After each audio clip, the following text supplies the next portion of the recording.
네, 자, 우리 산문을 보도록 하겠습니다. 낯선 소설 작품이나 수필이나 이런 것들이 나왔을 때, 희곡이나, 그럼 어떻게 의미 파악을 할까? 사실 제가 운문 쪽에 시간을 더 많이 부여를 했잖아요. 그 이유가 뭐냐면, 사실 공무원 시험 자체에서 짧은 시간 내에 문항수를 많이 소화하게 하기 때문에 지문을 길게 쓰기가 어렵잖아요. 그리고 요즘에 비문학의 지문이 길어지는 추세이기 때문에, 문학 같은 경우는 지문이 길이가 더 막 늘어났다 이렇게 볼 수는 없거든요. 보면. 그래서 비문학은 지문이 많이 길어졌고 문학 같은 경우는 유사해요. 근데 산문을 굉장히 길게 낼 수는 없단 말이에요. 수능처럼 소설을 뚝 잘라가지고 보여줄 수가 없어요. 왜냐하면 수능 같은 경우는 하나의 지문의 문제를 막 6개씩 또 내니까 그러니까 한 장면 같은 거를 통으로 잘라서 보여줄 수 있지만 공무원 시험 같은 경우는 그러지 못하기 때문에 지금까지 기출을 보면 산문의 내용보다는 표현상의 특징 문제가 훨씬 많이 나왔죠. 그래서 시점을 파악하라든가 그렇죠? 혹은 아니면 장면 파악할 때 장면의 구획이라든가 그래서 이제 빈번하게 나오는 스타일이 존재했었어요. 근데 이제 이것도 언젠가 조금 길어지고 지문을 좀 길게 쓰고 문제를 2개 내거나 이런 식의 출제가 가능해질 수 있으니 대비를 합시다. 자, 산문 같은 경우는 먼저 인물을 잡으셔야 돼요. 그 지문 속의 인물, 주요 인물을 잡는데 이 인물이 갈등의 주인공이기 때문이고 그리고 이 인물의 감정선 그리고 이 인물의 감정을 촉발시키는 상황 이런 것들에 밑줄을 쳐야 돼요. 비문학 요약하듯이. 그래서 그냥 배경에 대한 정보다 그럼 치지 말고 이 사람이 이걸 느꼈구나. 혹은 아니면 이 사람이 친 대사인데 이 대사의 감정이 드러나. 이러면 그런 부분에 밑줄을 긋는 거예요. 자, 그래서 지문을 읽기 전에 발문을 제시되거나 선지에 언급된 인물이 있다면 알고 들어가는 것도 굉장히 큰 힌트가 됩니다. 내가 주력으로 봐야 될 인물은 누구인가? 이거 알고 출발하면 요약할 때 훨씬 표적을 잡아서 요약할 수가 있죠. 자, 그다음. 자, 그럼 산문 내용의 알고리즘 보겠습니다. 발문이나 선지에서 언급된 인물의 동그라미를 치고 그 다음에 지문에서 그 인물의 감정이나 행동에 대한 주요 정보에 밑줄을 긋는다. 그 다음에 그 밑줄을 연결해서 그 인물의 감정의 변화나 갈등의 전개를 보도록 한다. 그때 인물의 대사나 독백의 의도도 파악하시는 게 좋습니다. 자, 그러면 연습해 볼게요. 지문이 좀 길죠? 제가 수능 쪽이나 평가원에서 좀 문제를 가져온 것들이 있어 지문이 좀 길어요. 발문을 보겠습니다. 발문에서 사람을 알려주는 경우에요. 누구? 김반장에 대한 평가라고 했어요. 지문엔 김반장만 나오는 게 아닙니다. 자, 이럴 때는 지문을 빠르게 읽으면서 김반장의 성격을 파악할 수 있는 김반장 평가라며. 그럼 그 사람의 한 짓, 그 사람의 생각이나 의도를 알 수 있는 것들, 이런 것들에 밑줄을 긋는 거예요. 자, 그러면 볼게요. 이거 선지는 먼저 읽으면 안 돼. 이건 절대 안 돼. 여러분, 내용에 대한 선지는 먼저 읽는 게 아니에요. 왜? 합리한단 말이야. 이건 선지는 먼저 보면 안 돼요. 쟤만 보는 거예요, 김반장. 자, 그럼 지문 보겠습니다. 자, 이 부분에는 김반장이 나온 적이 없어요. 그래서 안 읽어도 되냐고? 아니요. 읽긴 읽어야 돼요. 근데 펜터 찰 건 없어요. 그래서 여기 내용을 보면 허공을 가르는 비명소리가 들렸어요. 움찔 놀라서 눈을 떴을 때 누군가 어둠을 뚫고 나와 가게를 향해 덮쳐오는 중이었어요. 그리고 그 뒤에 덫에서 뛰쳐나온 노루 새끼를 붙잡으러 온 것이 확실한 젊은 사내 둘이 쫓아오고 있었어요. 아직 김반장, 김자도 본 적이 없죠? 그러니까 뭔가 누가 쫓기는 상황은 맞아요. 그 다음 중략 뒤에 가게 앞에 서서 씩씩 가쁜 숨을 몰아쉬며 이마에 땀을 훔치고 있는 사내 쫓아오는 사람들. 자, 2개의 우쩌고리를 한 손에 거머쥐고 있었다. 그도 당연히 러닝 셔츠 바람이었지만 소매도 달린 점잖은 흰색이었으므로 빨간 셔츠에 비해 훨씬 온순하게 보여졌다. 도대체 무슨 일일까? 호기심을 이기지 못한 나는 여러분, 근데 내가 김반장이에요? 아니죠. 김반장이 여기 나오잖아. 그럼 나는 보는 자구나. 그럼 나 치지 말고. 자, 나는 가게 옆구리 샘문을 통해 안을 들여다봤다. 그새 사내의 발길에 차여버린 도망자가 바닥에 엎어져 있었고 김반장이, 여러분 김반장이 도망자는 아니죠? 도망자는 엎어져 있었고 김반장이 잡아주세요. 만약을 위해서 사내 주변의 맥주 박스를 방 안으로 전하르며 뭐라고 소리치고 있었다. 여러분 이때 너무 긴장하면 이거를 이 사람이 한 줄 아는 거야. 여러분 지금 여기 상황을 보세요. 만약을 위해서 맥주 박스를 방 안으로 옮겼죠. 이 만약은 뭘 의미하는 걸까? 만약을 대비해서 맥주 박스를 방 안으로 옮긴다면 이 맥주 박스를 이동시켜야 되는 상황이죠. 근데 소리치고 있었다 해놓고 김영 도와주세요. 김 반장이 자 맥주 박스로 김영 도와주세요. 이렇게 생각을 하는 거거든. 그러니까 이거는 무슨 편견이냐면 뒤에 어떤 대사가 나오면 바로 앞에 언급된 사람이 무조건 대사를 칠 거라고 생각하는 거예요. 하지만 그렇지 않거든요. 뒤까지 보세요. 누가 말했는지 아직 모르는 거예요. 김영 도와주세요. 쓰러진 남자 입에서 나왔다며 그 말이. 그럼 도망자가 김영 도와달라고 한 거고 김영은 누구를 얘기한 거겠구나. 김 반장한테 도와달라고 하는 거예요. 도망자가. 이렇게. 자, 그래서 그와 동시에 빨간 셔츠의 사내가 쓰러진 자의 등허리를 발로 누르며 이 새끼 아는 자요? 그러면서 그러면 당신도 한번 맛 좀 볼래? 자, 누구 보고 하는 소리겠어요? 막 살려달라고 하니까 김 반장한테 너 얘랑 아는 사이야? 너도 맛 좀 볼래? 한 거죠. 자, 그러자 맥주병을 거꾸로 쳐들고 빨간 셔츠가 소리를 질렀다. 당신도 한번 맞아볼래? 자, 김 반장이 얼굴이 어때요? 하얗게 질려요. 안 맞고 싶어. 그쵸? 자, 맞기 싫어. 자, 그래서 무슨 소리요? 난 몰라요. 아, 김영 도와달라며. 그럼 상당히 관계가 있는데 난 모르는 사이라고.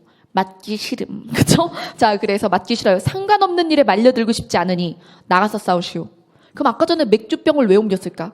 깨질까봐 옮기는 중이었던 거죠. 자, 그래서 그때 바닥에 쓰러져서 버둥거리던 남자가 간신히 몸을 비틀고 일어섰다. 코피로 범벅이 됐고, 아, 그는 몽달씨였다. 도망자가 몽달씨였네. 그러고 보니 빗바람 바지 뭐 어쩌고저쩌고 뭐 이렇게 다니는 몽달씨가 누군가한테 쫓긴 거죠. 아까는 워낙 눈 깜짝할 사이라서 누군지 몰랐는데 내가 알아본 거야, 몽달씨를. 몽달씨는 쫓기고 있어요, 빨간 셔츠한테. 이 자식 어디로 토끼려고, 너 같은 놈은 맞아야 돼. 그러면서 빨간 셔츠가 으르렁거렸다. 그때 몽달씨가 가게방으로, 옛날에 가게는 이렇게 물건 진열해 놓은 데 있고 거기 사셨잖아요. 가게 사시는 분들이. 그쵸? 그래서 그 안에 가게 방이 있는 거지. 거기로 뛰어 들어가려고 했어요. 왜? 그 방 안에 들어가면 뒷문이 있어. 그 도망갈 수 있다고. 그래서 가게방 안으로 들어가려고 했는데 누가 문을 막았어요? 김 반장이 문을 막았어요. 그런 다음에 몽달씨보다 더 빠르게 방문을 갈아먹은 사람 누구? 김 반장. 그러면서 뭐래요? 싸우든 말든 장사 망치지 말고 나가래. 도와주려면 그 방으로 해서 그 문으로 나갈 수 있다는 걸 김 반장도 알잖아요. 근데 자기 방안이 어지러워질까봐 그쪽으로 못 가게 하는 거죠. 아니면 거기서 싸울까봐. 그럼 김 반장은 성격이 어떤 사람이야? 내 맥주병, 나 때리지 마. 나 너 몰라. 그 다음에 내 방 들어가지 마. 내 방 난장판 댈라. 이거죠. 그러면 어떤 사람이구나. 저 위기에 처한 사람을 절대 도울 생각이 없죠. 굉장히 이기적인 사람이네. 자, 그러면 이제 이 내용, 김 반장은 어지러진 가게를 아무렇지도 않게 치우면서 밖을 내다보지도 않았어요. 남을 도와주지 않아요. 자, 그럼 답. 상황을 모면하는 데 급급한 이해 타산적 인물이다. 이기적이다. 자, 그러면 여기서 이제 정답은 얘인데 나머지를 선택하신 분들이 어떤 오해를 했는지도 생각을 해볼게요. 세태에 휩쓸리지 않는 주체적 인물. 오, 나는 누구의 편도 들지 않겠다. 막 중립적인 사람, 공정한 사람 이런 뜻이잖아요. 그러면 김 반장을 좋게 보는 거란 말이야. 그래서 1번으로 하면 김 반장에 대한 비판적 의식이 없었던 거고, 자, 그래서 1번이나 2번이나 5번은 긍정적인 인물에 대한 표현이죠. 1, 2, 5번 묶어주세요. 김 반장을 긍정적으로 봐야지 쓸 수 있는 말이에요. 그러면 정답은 4번인데 그나마 매력적인 오답이라고 볼 수 있는 게 비판적 선지였던 몇 번일까? 3번이죠. 그러면 3번보다 4번을 골라야 되는 이유는 뭘까요? 이 사람은 자기의 보신을 위해서 도울 수 있는데 돕지 않은 거지 공동체 가치를 능동적 파괴를 한 적은 없어요. 이해되시죠? 여기서 공동체적 가치를 만약에 파괴했다면 빨간 셔츠? 뭐 영문은 모르지만, 그래서 이 사람은 부도덕한 짓을 하지 않았어도 도덕적 행위도 하지 않은 거죠. 이해되시죠? 그래서 명확히 4번을 고르시고 3번은 열등선지다. 이렇게 보시면 되겠습니다. 이렇게도 볼 수 있지 않나요? 라는 얘기 좀 그만해. 그쵸? 자, 왜냐하면 문학은 가장 다수의 선택을 하는 게 아니라 무조건 이 중에 하나를 고르는 거예요. 근데 문학을 못하는 사람들의 특징이 있어. 최대한 열려있어, 마음이. 그래서 얘도 되는 것 같고 얘도 되는 것 같다. 그러면 둘 중에 골라. 뭐가 더 되냐고. 근데 그걸 하지 않으려고 들어. 왜? 피곤하거든. 그러면서 이제 자신이 둘 중에 끝까지 경쟁을 시키지 않고 마지막에는 끝까지 생각을 하지 않고 특별한 사유 없이 그냥 아무거나 하나 고르고 틀리면 얘는 왜 안 되나요? 이런 얘기를 한단 말이에요. 그래서 끝까지 경쟁시키고 하나를 선택하고 하나를 낙오시킬 때 낙오의 근거가 명확하거나 얘가 얘보다 우월하다의 증거를 명확히 잡으려고 노력을 하셔야 돼요. 그랬을 때 제가 뭐라 그랬죠? 공동체의 가치를 능동적으로 파괴한 적은 없다. 이 사람은 도울 수 있는 상황을 회피한 것이지 공동체적 가치를 파괴한 악한 악인이라고 보기는 어렵다. 그래서 이해 타산적 정도로 이 사람을 표현하는 것이 적절하다. 이렇게. 자, 그 다음. 자, 이제 고전 소설로 가볼까요? 길어. 그쵸. 자, 그 다음. 그럼 선지를 볼까요? 누구랑 누가 나오네요? 강남옥이랑 양창곡. 그럼 저라면 둘밖에 안 되는데 기호를 2개로 이분법 체크하듯이 강남옥이랑 양창곡을 나눠주시고 그 다음에 이 사람들의 행동을 선지 막 자세히 먼저 읽으면 안 돼요. 다 거짓말이란 말이야 하나 빼고. 그쵸? 자, 요렇게. 그리고 어떤 친구가 그러더라고요. 선생님 그럼 내용에 대한 질문이어도 만약에 부정 발문이면 선지 먼저 읽어도 되냐. 내가 작품을 잘 모를 땐 선지를 보면 이해가 되는 경우도 많더라. 작품을 직접 보고 해석할 자신이 없는데 선지를 힌트 삼아서 문제를 푸시는 건 굉장히 그러면 거짓말과 참선지를 섞어서 보고 힌트 삼겠다는 거잖아요. 그쵸? 우리가 선지를 먼저 볼 땐 힌트로 삼기 위해서가 아니라 표적을 만들기 위해서지 힌트로 삼아서 지문을 해석하기 위해서가 아닙니다. 선지를 악용하지 마세요. 선지를 먼저 볼 땐 찾아야 될 지표를 찾기 위해서지 그것이 참이라고 믿어가지고 그것에 의지해서 지문을 해석하려고 하는 게 아니에요. 그거는 악용하시는 거예요, 선지를. 자, 그거는 방법론이 아닙니다. 아주 나쁜 방식이죠. 자, 그러면 여기서 양창곡의 네모 그리고 강남홍이랑 연인이었네. 자, 그 다음 명나라 원수 양창곡과 자, 여기서 원수 나의 원수 이게 아니라 우두머리요. 자, 그쵸? 고전 3분에서는 대장을 원수라고 하잖아요. 장군. 자, 그래서 명나라의 대장 양창곡과 전장에서 맞서게 됨. 둘 다 이제 적장의 관계가 돼서. 그렇죠. 그래서 장수로서 마주친 거죠.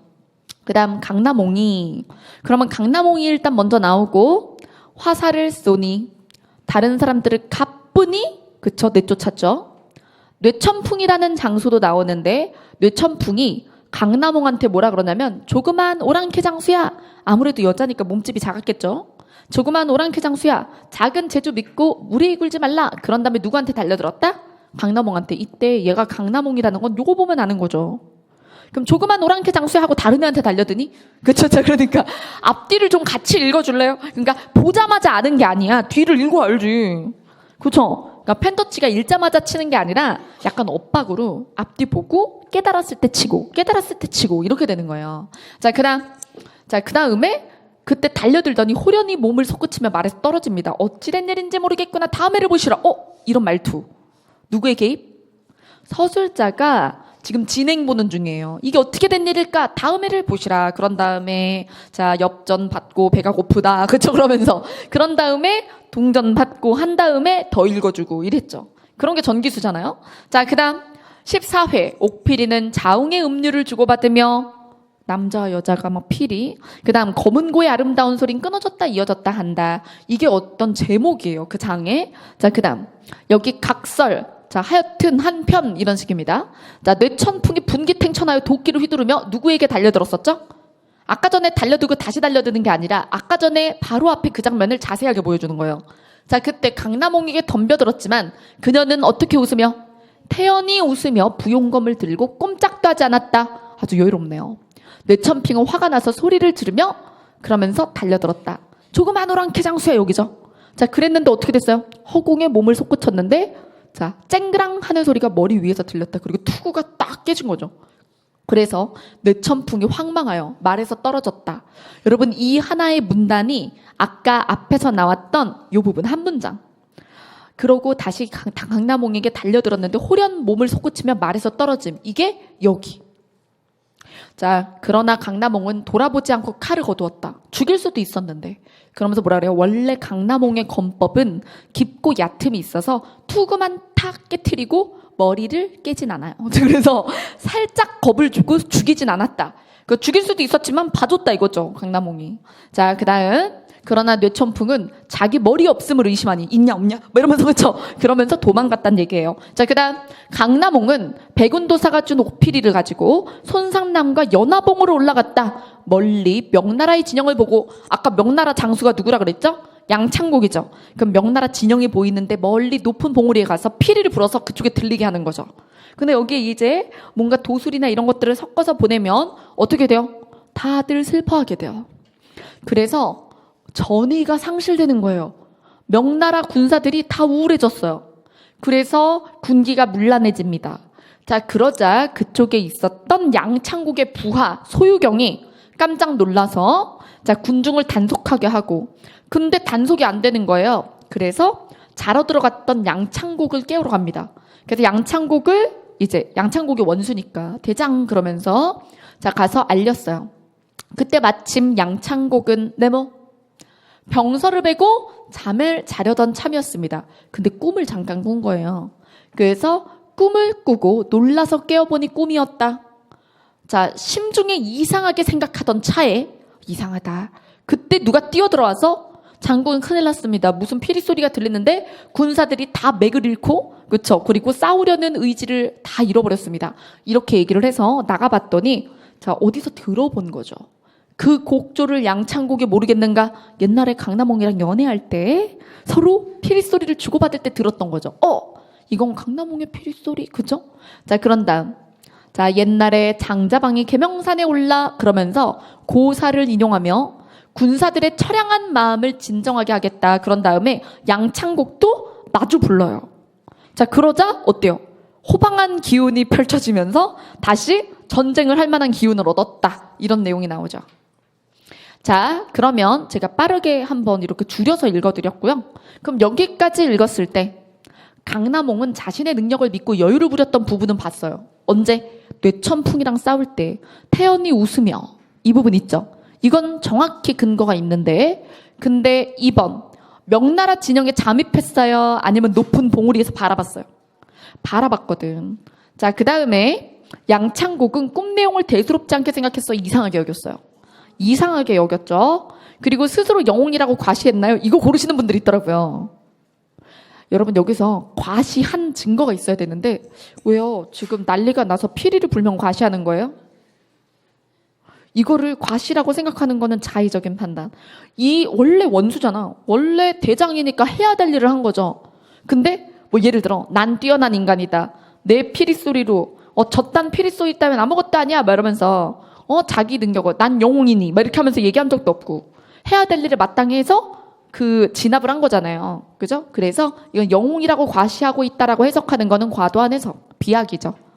자, 원수로서 군기 문란한 상황을 잡은 것이 이게 영웅심의 과시는 아니다.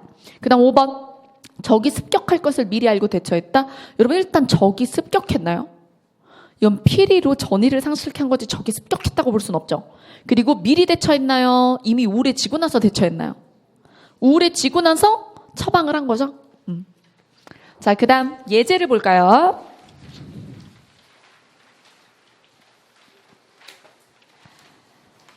자, 예제에서 윗글에 나타난 인물의 성격을 파악하려 한다.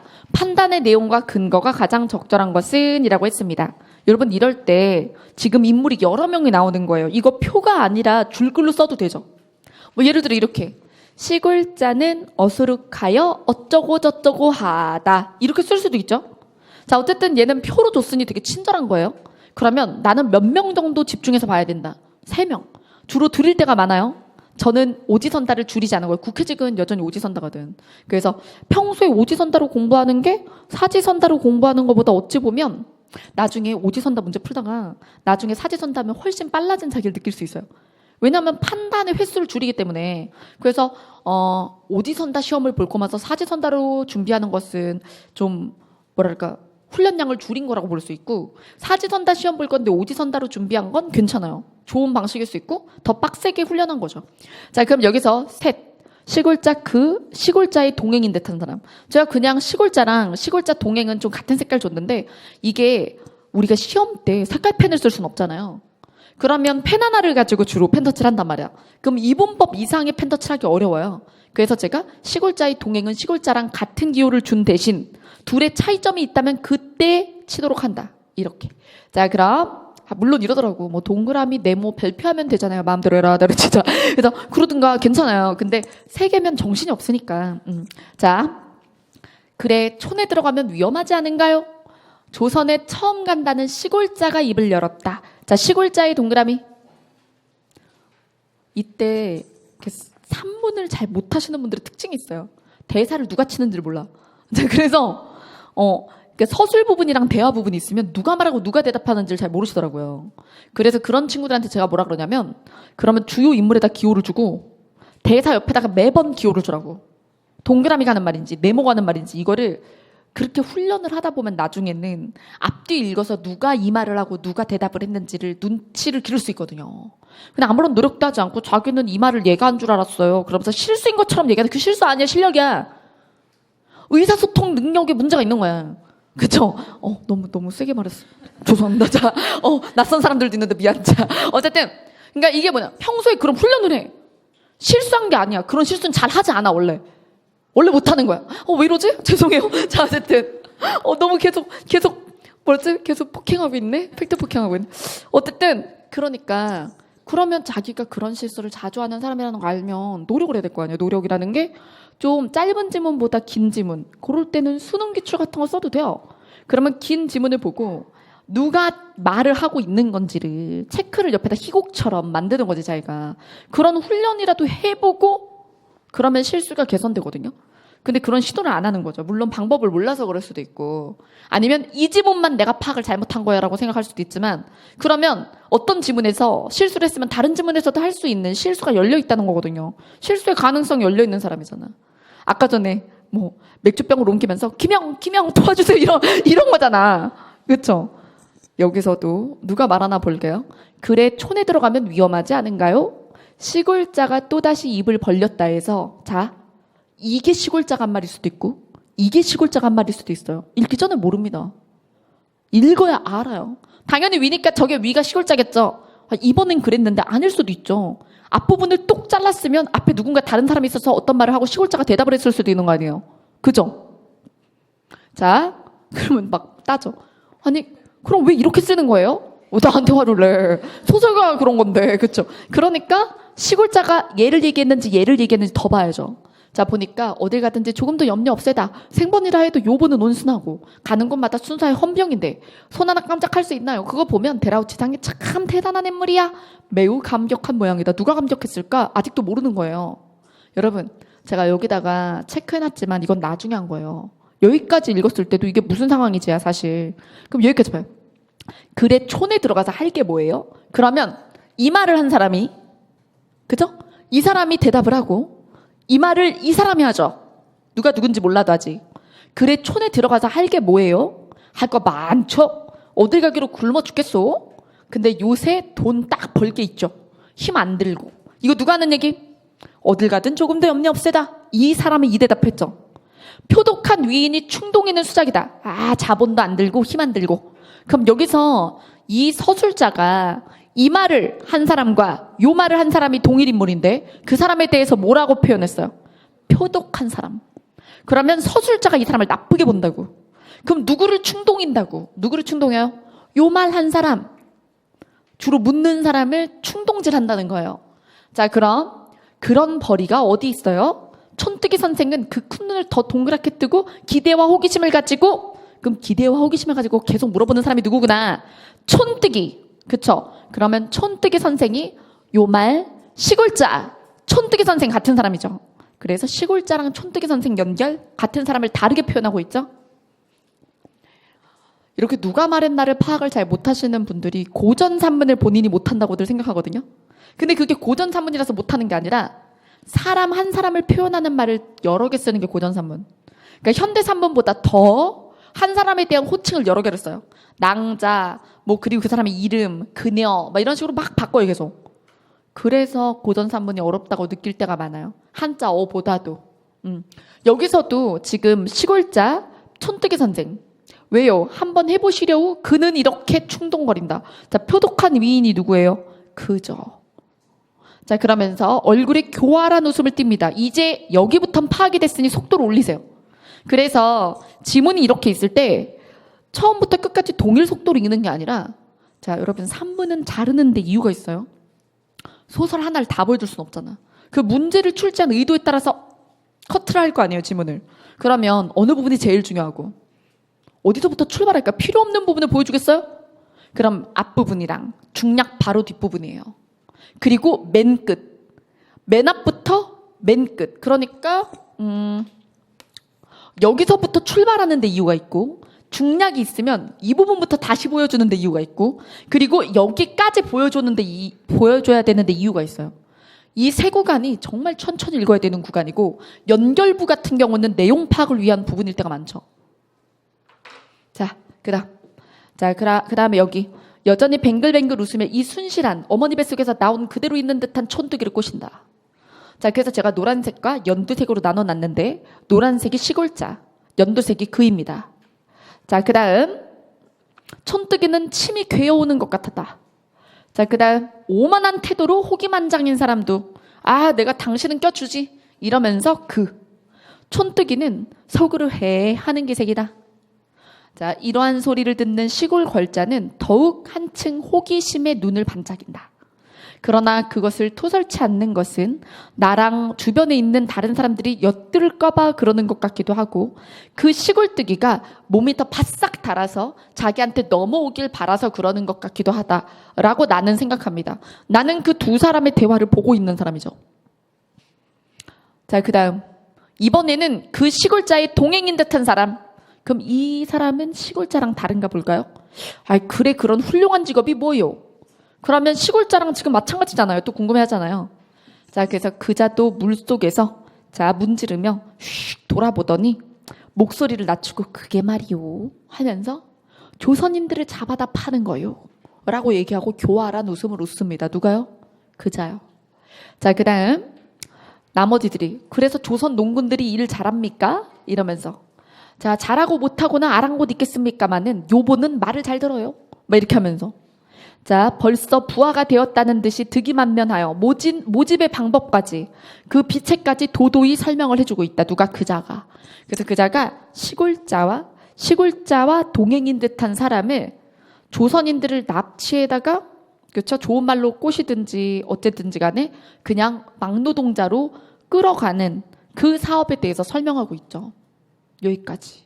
자, 그럼 저는 이 소설을 설명하고 싶어서 이걸 본 게 아니에요. 여러분들한테 이렇게 주요 인물들을 잡으면 이 인물들의 서술부나 대화 부분을 누가 말을 하고 누가 어떤 성격인지를 밑줄을 긋고 혹은 물결을 치고 해서 표기를 하면서 진행해야 된다는 거예요. 근데 보면 저는 독해를 잘 못하겠어요 라고 얘기하는 사람 치고 손이 적절한 위치로 가서 문제의 정답을 찾기 위한 근거 부분에 흔적을 남기는 사람이 없어요. 그러니까 독해를 못하는데 다 이유가 있어요. 그리고 못한다라고 얘기해서 죄송한데 노력을 해도 성적이 오르지 않는 데는 이유가 있어요. 왜? 그냥 문제량을 많이 풀어도 올바른 방법이나 족적을 남기지 않고 문제의 답안 결정을 근거 없이 하면 늘지 않아요. 근데 이거 너무 안타까운 게 하다못해 문법 규정이나 어휘 한자는 자주 보면 외워지기라도 하지. 독해는 외워서 뭐해? 자주 본다고 의미도 없어. 봤던 문제 보는 것도 의미가 없다고. 그쵸? 봤던 문제 볼 때는 방식의 의도가 있어야 돼요. 봤던 문제는 한번 틀렸어. 그럼 그것에 대해 증명하기 위해서 봐야 되거든. 그쵸? 자, 그래서 독해는 내가 어떻게 하면 정석의 방법으로 풀 것인가를 공부하는 게 독해지, 이 작품에 대해서 줄거리를 외우거나 이 문제 하나를 이해했다고 사고력이 증진되거나 독해력이 증진되는 게 아닙니다. 네. 자, 앞으로는 그래서 이런 문제는 인물 잡고 인물의 서술어 부분에 펜터치를 하면서 이 말 누가 했냐, 이 대사 누가 쳤어, 이거에 집착을 하면서 보셔야 돼요. 자, 그다음 자, 이제 희곡으로 갈게요. 희곡.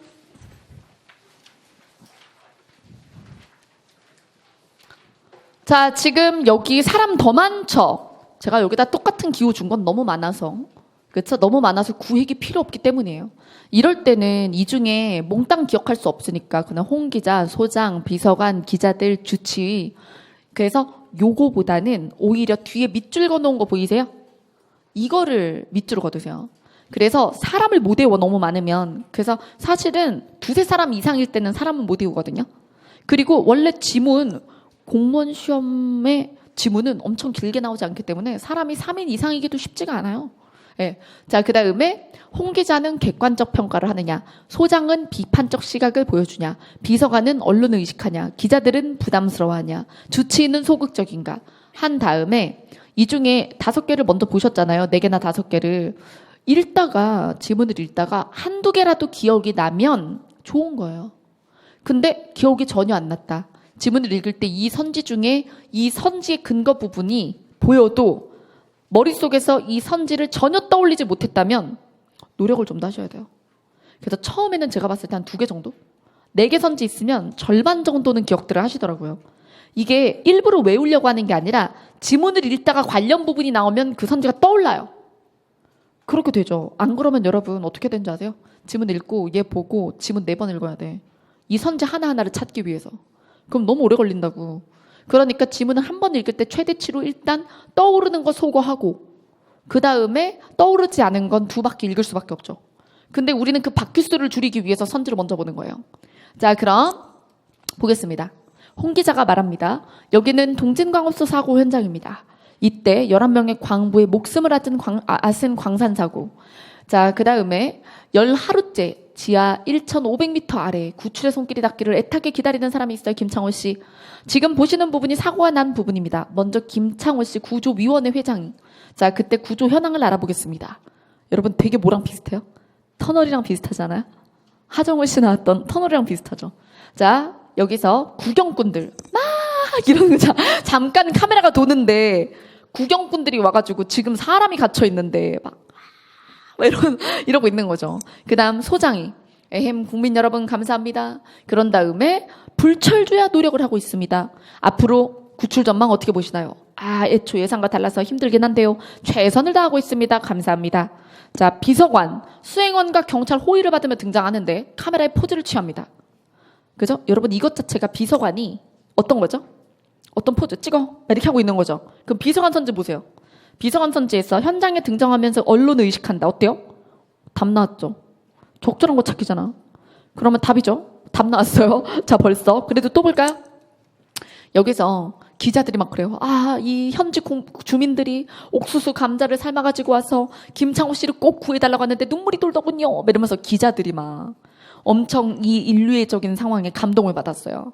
그러면서 홍 기자도 그러죠. 생명은 존엄한 것입니다. 그래서 왜 이렇게 얘기하죠. 자, 그러면 여기서 기자들과 홍 기자 볼게요. 1번. 홍 기자는 객관적으로 말해요? 주관적이에요? 주관적, 감정적. 감정적은 주관적이죠. 객관적 X.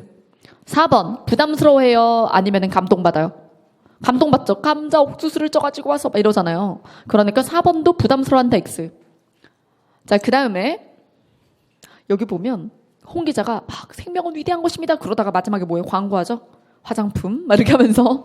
자, 그 다음 사무소와 객내 전화벨이 울립니다. 나 소장이요. 회장님께서 김창호 씨의 건강을 염려하시오. 받아보시오. 이러면서 김창호 씨, 나 신난다 비서관입니다. 이름 봐라. 그죠? 그 다음에 자, 회장님께서는 김창호 씨가 어서 구출되길 바랍니다. 견디십시오. 구출될 겁니다.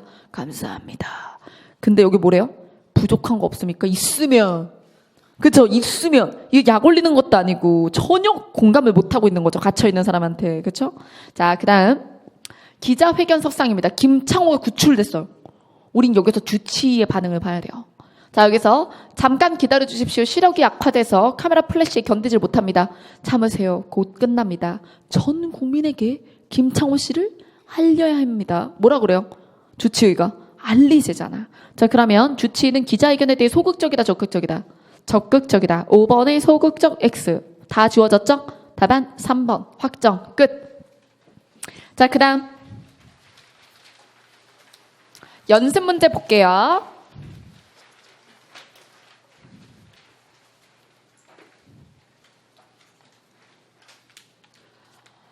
자, 다음 작품에서 산바지 동그라미. 지문이 길진 않았어요. 산바지의 역할로 가장 적절한 것은 이라고 했습니다. 내용 볼게요. 우여 여보게 우리 딸 조카 머슴 손자 새 보러 나왔는데 다 어디 갔나? 자, 우리 가족들 다 어디 갔어? 그러자 산바지가 영감네 식구 새 보러 나오는 족족 저 용강 이심이가 다 잡아먹고 너의 가족 다 죽었다. 그러면서 영감 나오면 마저 먹는다고 저기 넙죽 엎드려 있어. 뭐라고? 우리 식구들 나오는 대로 저것이 다 잡아먹고 나오면 마저 잡아먹는다고 외뚝에 넙죽 엎드려 있다고. 아이고 어디로 가나. 이미 물렸어요. 자 여러분 이게 뭐냐 하면 이거 이제 우리 봉산탈춤이나 고성오광대나 이런 것들이 뭐 혹은 꼭두각시 노름이나 이런 것들을 보면 웃기는 방식이 되게 여러 가지가 있는데 지금 되게 다급한 상황이잖아요. 다급한 상황인데 사실 산바지가 뭐라고 해야 돼? 도망가! 이래야 되잖아요. 근데 되게 일단 산바지가 장황하게 설명을 했어. 그리고 실제로 이거 보면은 겁나 느리게 설명해. 예. 근데 이제 저쪽에서 오고 이렇게 탈승계 오고 이렇게 그 다음에 박첨지가 그리고 동일하게 똑같이 따라하죠. 여러분 그 개그 알아요? 김수환 너무 옛날 거 어떡해. 어떡해. 자 여러분 바둑이와 이거 몰라요? 누가 한 걸 되게 다급한 상황인데 우리 애가 물에 빠졌어요 그러면서 그 애 이름이 긴 거야. 그래서 사람들이 말을 전달하다가 애를 구하지 못하는 그런 개그가 있어요. 김수환 거북이와 어쨌든 이런 거 있거든. 옛날 개그에 그거랑 똑같아요. 그런 다음에 우리 가족들을 막 이러면서 이렇게 하는 거예요. 그러니까 웃기는 거거든. 이미 물렸잖아요. 자 여러분 이런 게 바로 이 문제와 상관없는 설명이죠. 잠깐 산천부에 빠졌다. 여러분 시험 볼 때 이런 생각하면 안 돼. 뭔지 알겠죠? 산바지만 신경을 쓰라고. 그쵸? 그래서 산바지. 잘 됐다. 자 지금 도와주려고 하는 줄 알았더니 잘 됐대. 아이고 여보게 우리 조카 좀 불러주게. 산 넘어 진둥아 녹는다. 자 그러자. 야 이놈아 빨리 나오너라. 그럼 여기서 사실 인물로서의 역할도 하잖아요. 근데 진행을 도와주는 거예요 사실은. 그래서 여기서 주인공은 박첨지고 그리고 박첨지에게 정보를 주거나 돕거나 이런 역할 그리고 진행 이런 거 맡고 있어요. 그럼 여기서 이야기의 주인공은 박첨지예요. 주인공의 X. 그 다음 등장인물의 대화상대자로 대화상대자 맞죠?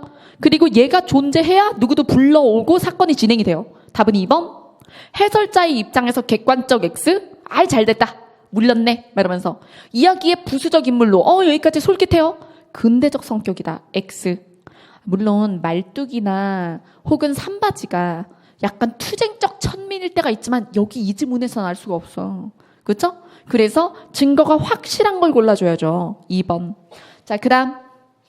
자, 문제 2번입니다. 자, 여기 A 부분에 대한 이해로 적절하지 않은 것은. 자, 이거는 평가원 모의고사에 나왔던 건데 누가 말을 하고 누가 누구냐. 이거 구별 못 하시는 분들에게 아주 좋은 연습 대상이라고 생각을 해요.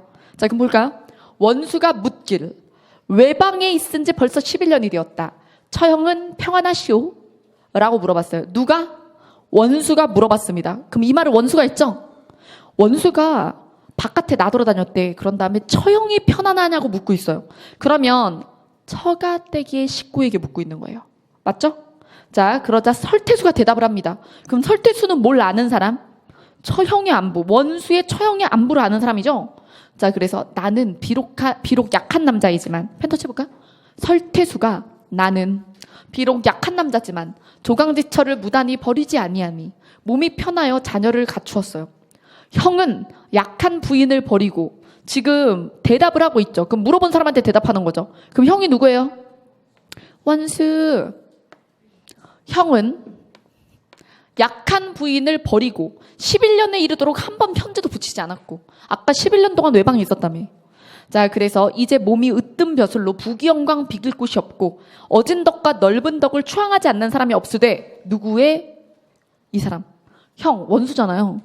원수가 우두머리라 그랬죠? 이 우두머리가 된 형은 으뜸 벼슬 했고, 그렇죠? 그래서 이제 몸이 원수는 으뜸 벼슬 했지, 사람들이 다 칭송하지. 근데 오직 빈방의 약한 부인. 누구의 부인? 설태수 부인, 원수 부인. 원수의 부인이요. 자, 그래서 몸이 약한 부인을 생각하지 아니함이 박덕함이 심해서 장차 약한 부인이 몸을 보존치 못하게 되었으니 가장 어둡고 무심한 장부다. 자, 그러면서 누가 무심한 장부? 원수. 그럼 설태수가 원수를 지금 꾸짖고 있잖아요. 그러면서 나는 비록 벼슬이 낮아서 형을 모시고 있으나, 그러면 형이 더 위죠. 설태수가 부하. 자, 형을 모시고 있으나 처자를 편히 거느리니 내가 형보다 더 낫소. 이렇게 얘기를 했어요. 자, 하고 크게 웃었어요. 그럼 여러분 진짜 꾸짖는 거예요? 크게 웃었으니. 약간 빈정내는 거죠. 그죠? 그러자 원수도 웃었습니다. 그럼 서로 약간 쨍한 농담을 주고받는 거예요. 자, 하고 크게 웃자 원수도 웃으며 형이 어찌 괴이한. 여기서부터 이제 머리가 빨리 뭐라고? 왜 형? 이러면서 여러분 왜 못해요? 형이라는 말이 고전소설에선 서로를 부르는 말이 될 수 있어. 그죠? 친형만 형이 아니란 말이야. 그러면 여기서 원수가 얘기하죠. 원수가 웃으며 형이 설태수 어찌 괴이한 말로 나를 조롱하오. 가장 가소롭다. 그러나 금주 처가는 평안하시오.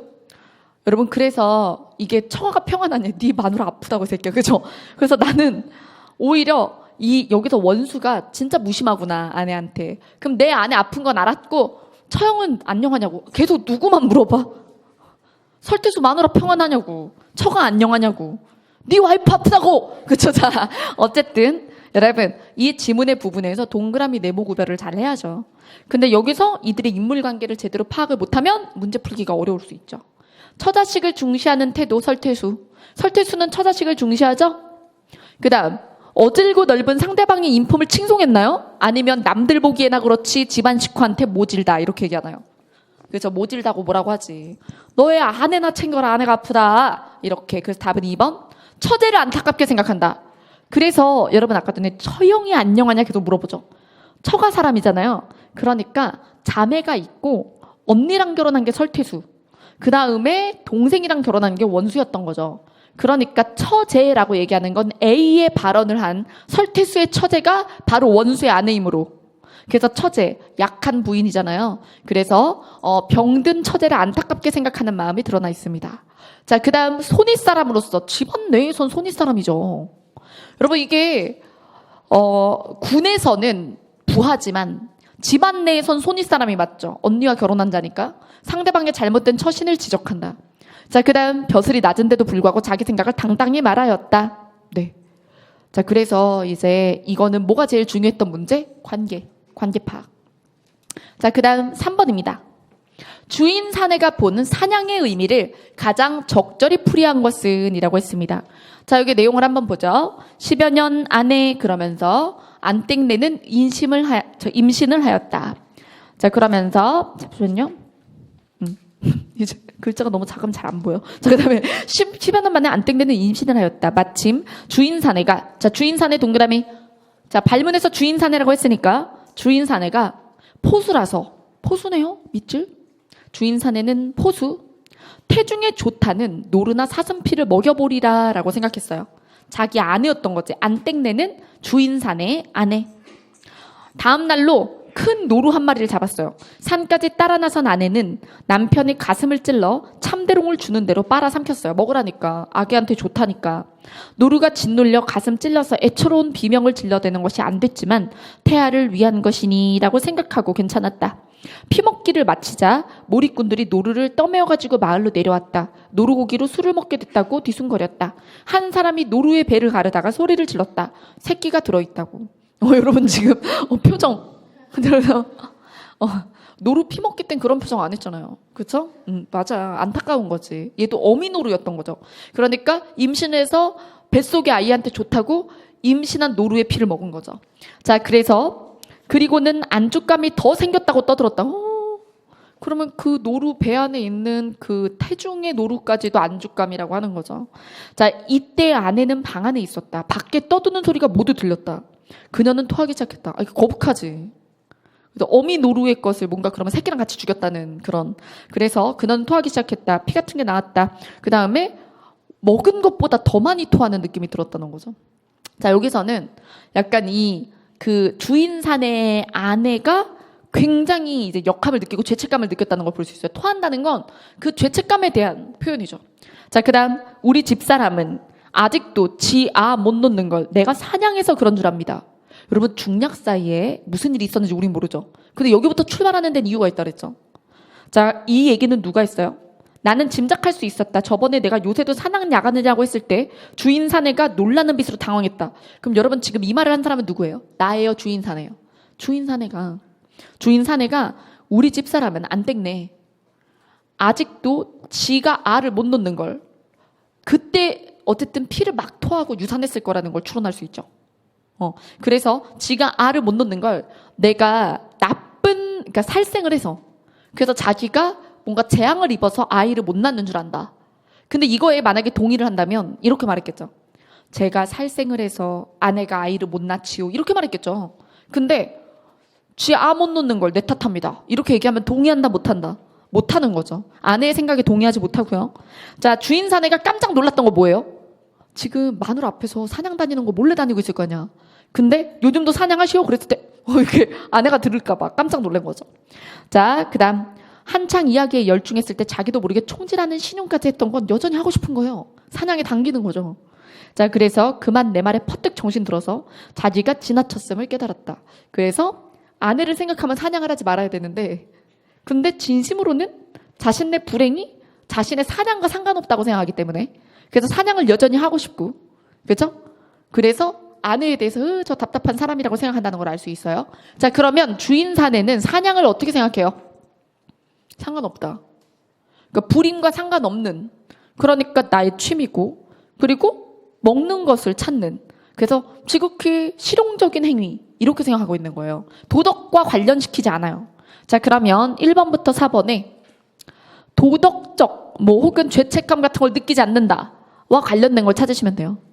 1번이 답이고 2번이나 3번이나 4번은 죄책감이 있거나 도덕적 판단이 들어간 거예요. 주인 사내는 도덕적 판단을 하지 않습니다. 자, 그 다음 4번 볼까요?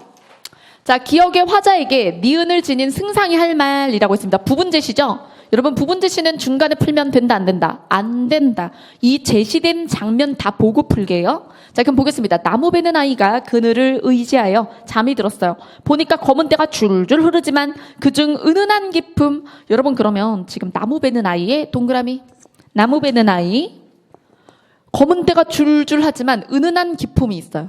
그래서 승상이 이 아이가 잠 깨기를 기다렸어요. 그러자 그 아이가 돌아 누우며 형산 백옥이 돌 속에 섞였으니 누가 보배인 줄 알리? 형산 백옥이 자기다 이거지. 그래서 누가 이걸 보배인 줄 알까? 여상의 자취 초대있건만 자 그를 알아본 문왕의 그림자가 없고 와룡은 남원에 누웠으되 와룡이 자기다 이거예요. 자, 그 다음에 여상도. 근데 삼고초려한 유황숙의 자취가 없으니 나를 알아보는 자가 없구나 한탄을 했던 거야. 근데 그 소리 웅장하여 산천이 울리는 정도. 그래서 이 나무 베는 아이가 평범한 아이가 아니었던 거죠. 탈속한 기운, 속세를 뛰어넘는 기운이 소리에 나타나니 승상이 영웅을 구하고 있었는데 이제 만났네 하고 이 아이를 깨웁니다. 봄날 심히 고난들 무슨 잠을 이리 오래 자느냐. 일어나 앉으면 내가 물어볼 게 있다. 어떤 사람이시길래 남의 단잠을 깨워서 무슨 말을 묻고자 하는가. 나는 배가 고파 심란합니다. 아이가 머리를 비비며 군말하고 도로 잠을 듭니다. 자, 그러자 승상이 너가 비록 잠이 달지만 어른 공경하지 않냐? 자, 어른, 자기 자신은 어른이라고 하죠? 너 어른이 일어나라고 하는데 눈 들어 나를 보면 자연스럽게 알리라. 그 아이가 눈을 뜨고 봤어요. 그리고 고개를 숙이고 잠잠해요. 승상이 자세히 보니 두 눈썹 사이에 천지조화를 갈무리하고 가슴속에 만고 흥망을 품었어요. 이 아이가요. 진실로 영웅이더라. 승상의 뛰어난 눈이 아니라면 어찌 영웅을 알아봤으리? 라고 얘기하고 있습니다. 자, 그러면 여기서 기억의 화자에게 아이여 니은을 지닌 특별한 판단 능력을 지닌 승상이 할 만한 말은 뭐라 그래요? 너가 잘난 영웅인 걸 안다. 이거죠? 그리고 너를 알아보는 내가 이제 왔다. 이거란 말이에요. 자, 그러면 자루 속의 송곳. 자루 속의 송곳이 낭중지추. 너가 아무리 묻혀 있어도 뾰족하니 두드러지는 영웅이다. 내가 너를 알아보았다. 자, 그래서 낭중지추와 같은 말, 자루 속의 송곳이 자, 인재는 어딜 가나 티가 난다. 이겁니다. 자, 그 다음 5번. 밑줄 친 대상이 처한 문제 상황과 가장 가까운 것은 자, 여기 박지원의 수필입니다. 자신의 본분으로 돌아가라. 이것이 어찌 문장에만 해당하리요. 자신의 본분으로 돌아가라. 밑줄. 일체의 갖가지 일이 모두 그러하지요. 화담 선생이 외출했다가 집을 잃고 길에서 우는 자를 만났습니다. 그럼 일화를 통해서 저 교훈을 알려줄 거예요. 자, 그러면서 화담 선생이 너는 왜 울고 있냐? 그러자 저는 5살 때부터 눈이 보이지 않았습니다. 20년을 살았지요. 아침에 밖에 나갔다가 갑자기 눈이 보이기 시작했어요. 자, 그래서 기뻐서 집으로 돌아가려고 했는데 근데 어느 집이 우리 집인지 알 수가 없습니다. 라고 얘기를 하는 거죠. 눈이 보이는데. 그래서 울고 있습니다. 라고 했습니다. 그러자 선생이 말했습니다. 너에게 돌아가는 방법을 일러주마. 다시 눈을 감아. 눈 감고 잘 다녔잖아. 자, 그러니까 눈 감고 다시 맹인이 되어보면 너가 집으로 돌아갈 수 있을 것이다. 도로 눈을 감아라. 자, 여기에는 다른 까닭이 없습니다. 빛깔과 형상의 정신이 뒤죽박죽되고 슬픔과 기쁨에 어지러워서 망상을 일으킨 것이지요. 그러니 이거는 본질은 내면에 있거나 그리고 본인의 원래 위치에 있으니 그냥 더 얻게 된 재능이나 시각 이런 것은 모에만 방해만 될 뿐 판단에 방해만 될 뿐이다. 이런 이야기죠. 자, 그러면 1번부터 4번에 겉으로 더 나아진 듯하지만 본질이 흐리게 된 것 그리고 감각으로 인해서 본질이 흐리게 된 것 이런 거 찾으시면 됩니다. 그러면 답안은 몇 번? 1번부터 볼까요?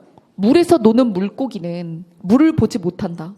이거는 너무 뭐랄까 너무 흔한 것은 귀한 줄 모른다거나 아니면 너무 그 속에 오래 있으면 낯선 것이 아니면 인지하지 못한다든가 익숙해진 것은 귀한 줄 모른다든가 이런 것에 해당되죠. 자, 그 다음 소리와 빛깔은 외부의 사물이다. 외부의 사물은 항상 장애를 만든다. 이 사람이 눈을 떠서 그래서 자신이 눈을 감아도 판단할 수 있었던 걸 판단 못하게 된 거잖아요. 그래서 답은 2번. 자, 그래서 감각이 오히려 판단을 흐리게 한다. 답은 2번. 그 다음 3번. 사물의 본래 정해진 색깔이 없는데 내 눈이 사물을 보고 색깔을 결정한다. 눈으로 색깔을 결정하는데 그치지 않고 그리고 보지도 않고 마음속에서 미리 결정한다. 이거는 편견에 대한 얘기죠. 혹은 자의적인 생각이나 독단 이런 것과 연관성이 있는 거예요. 그 다음 4번 물건 찾는 사람이 앞을 보면 뒤가 보이지 않고 왼편을 보면 오른편이 보이지 않는다. 실내에서는 사물이 서로 섞여 있고 눈 돌릴 공간이 없기 때문이다. 이거는 실내라는 것이 제약이 된다죠. 공간적 제약이기 때문에 감각이 방해가 된다. 이런 이야기는 아닙니다. 가장 유사 상황은 2번이죠. 자, 그럼 바로 이어서 우리 형식 이어갈게요. 자, 패턴 20번 3문의 형식입니다. 3문의 형식 문제 역시 운문에서 형식을 판단하듯이 선지 먼저예요. 그래서 문학은 운문이나 산문이나 뭐부터? 선지를 먼저 본다. 자, 그러면 선지를 끊어 읽는다. 아까 끊는 거 보셨죠? 운문에서도. 그 다음에 여기서 가시적으로 바로 찾을 수 있을 것을 잡고 그것으로 인한 효과는 획득이 됐는지 안 됐는지 그거는 글을 읽고 판단합니다. 그 다음 빈출 산문 형식상의 선지 개념어 역시 무료 특강 이유 있는 문학 선지 개념어에 있습니다. 교재로는 우월한 독해 파트 2를 쓰셔도 되고 없으시면 프린트로 강의 자료실에 있는 걸 내려받으셔도 됩니다. 자, 그럼 보죠. 자, 이제 예시 볼까요? 자, 윗글의 서술상 특징으로 가장 적절한 것은 이라고 했습니다. 선지 먼저죠? 자, 그러면 펜터치. 의식의 흐름 기법 사용하여 끊고 뒤의 효과는 나중에. 그 다음 사물의 외양을 객관적으로 묘사 끊고 나중에. 그 다음 잦은 장면 전환 몇 회 이상? 2회 이상 끊고 있다가. 인물들의 다양한 체험 몇 회 이상의 체험? 2개 이상 이어지는 체험 말고 종류 2가지 이상. 자, 그 다음 서술의 초점이라는 건 시점 얘기죠? 그럼 뒤에 서술의 초점을 특정 인물이 처한 상황에 그럼 여러분 특정 인물이 처한 상황에 서술 초점을 둔다는 건 전지적 작가 시점인데 제한적 시점이거나 아니면 1인칭이거나 그러합니다. 자, 여기다가 전지적 작가 시점의 제한적 시점 전지적 작가인데 한 사람 위주로 따라다니거나 아니면 1인칭 전지적 작가 시점의 제한적 시점이나 아니면 1인칭일 때 쓸 수 있는 말입니다. 자, 그러면 지문 볼까요? 이 일은 사모님 부사장님 저만 아는 비밀로 저 잡아주세요. 130의 사건을 무마하도록 실수 없이 처리하겠습니다. 이 정도 뭐 사건도 아니죠. 조심할 뿐이고 간단히 처리할 수 있습니다. 아유, 그 처지에 돈 안 보고 환장 안 하게 됐습니까? 사무장도 말 좀 골라 하시오. 그러면 금방 말을 누가 했던 거예요? 저는 누구예요? 사무장이죠. 사무장이랑 저랑 연결하세요. 같은 말이라도 환장이 모여. 사무장도 명심하시오. 운전순의 가족에게 최대한 성의를 보이시오. 여러분, 그럼 그 처지에 돈에 환장 안 하게 생겼냐 할 때 그 처지가 누구네 집? 운전순의 집 연결하세요. 이렇게 해야 돼. 운전수 쪽 가족 생각이 이번 일은 돈의 시우근이 팔린 게 아니라 여기 밑줄 상황이야. 돈의 시우근이 팔렸다고 생각할 만한, 그럼 돈으로 시우를 샀네. 아주머니의 어쩔 수 없는 입장을 운전수된 도리로서 자발적으로 도와준다. 이렇게 생각하게 하란 말이요. 돈이란 쓰기 나름이다. 잘못 쓰면 오히려 돈대로 없어지고 욕까지 먹어요. 라고 사무장한테 누가 혼을 내네요. 주인이. 자, 중략 뒤에 이 선생이 누누이 들려준 말처럼 시우는 아무리 사태가 불리하다 해도 1년 미만 징역에 2년 집행유예로 나갈 줄 알았다. 여러분, 시우가 돈에 팔려갔다던 그 애죠. 그러면 시우가 생각한 거예요. 여기 밑줄 그을게요. 시우는 아무리 사태가 불리해도 이럴 줄 알았다. 그런데 이 선생이 올린 항소가 기각이 됐어요. 자기만 억울하게 함정에 빠진 듯의 밑줄. 그래서 가족들마저 돈에 눈이 어두워서 자기를 속인 듯하고 죽고 싶은 생각에 밑줄. 누구 감정? 시우 감정. 운전순의 가족 중 하나네. 그죠? 그러나 종우 형의 면회가 있고부터 그는 새 희망을 가졌다. 그는 희망을 가졌다. 시우는 희망을 갖게 됐어요. 왜일까? 종우가 뭐라고 했길래. 시우야, 130에서 또 50만 원 더 받았어. 너가 실형을 받았기 때문이야. 돈을 더 받은 거죠. 너가 우리 가족을 살렸어. 그러면서 그 돈이면 나도 공사판 그만두고 장사를 할 수 있어. 그리고 너도 이제 형을 살고 나오면 야간이라도 학교 갈 수 있어. 참아줘. 이건 정말 면목 없지만 어떡하니. 자, 그저께 사모님을 만나 너의 얘기를 했어. 전생에 다시 갚지 못할 빚을 너에게 졌다며. 자, 출감하면 운전수든 뭐든 다시 일을 시키고 월급도 올려주신다고 했어. 시우야, 이 형이 양심을 팔았는지 모르겠지만 우리 그 돈으로 성공해서 옛말하고 살자꾸나. 정말 성공해서 남부럽지 않게 나부럽지 않게 될 때 이 피나는 고생, 그때 가서 위로하자. 피눈물 나는 고생의 밑줄. 남의 형을 대신 사는 거죠. 그럼 여러분, 상황은 파악됐어요. 누구 대신? 주인 아주머니 사모님이 사고를 낸 거죠. 근데 운전순의 가족 중에 시우가 낸 걸로, 그렇죠? 그래서 운전대 바꾸기. 그렇죠? 자, 그래서 시우가 대신 형을 살게 된 거죠. 자, 이렇게 갈등 상황을 파악을 하고 간수 귀를 피해 귀의 말로 종우 형이 말했어요. 두 형제는 함께 울었다. 밑줄.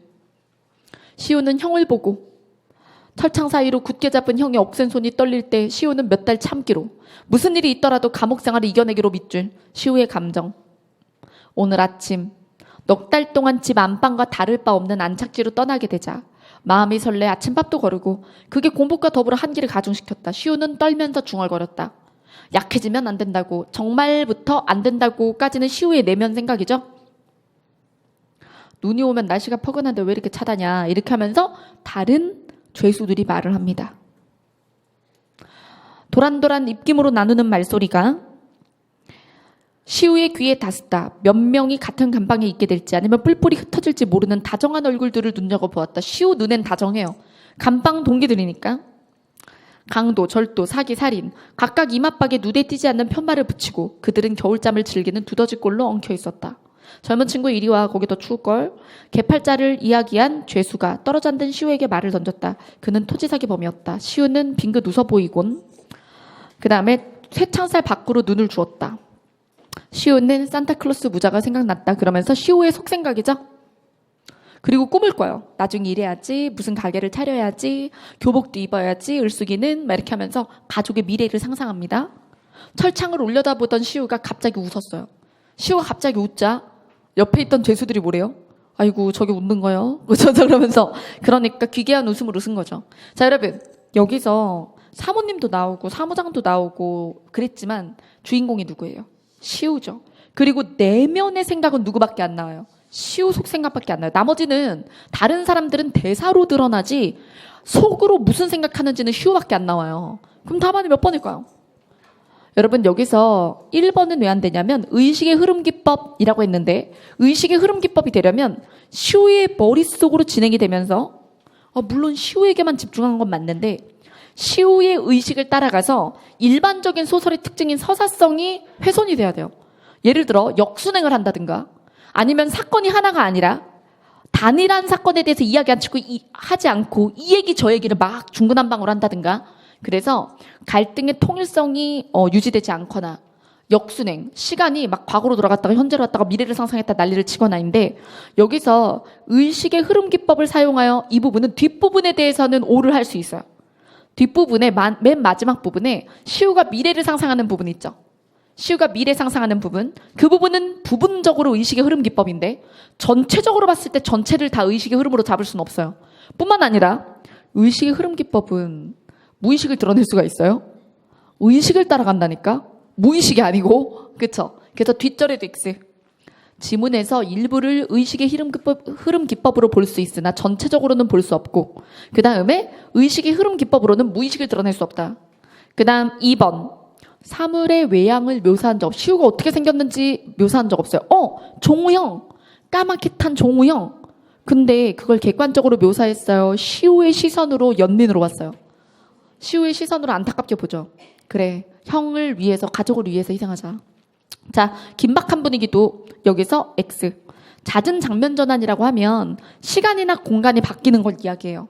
여기 보면 시공간이 바뀐 부분은 있으나 하지만 긴박감이 증가하는 건 아니에요.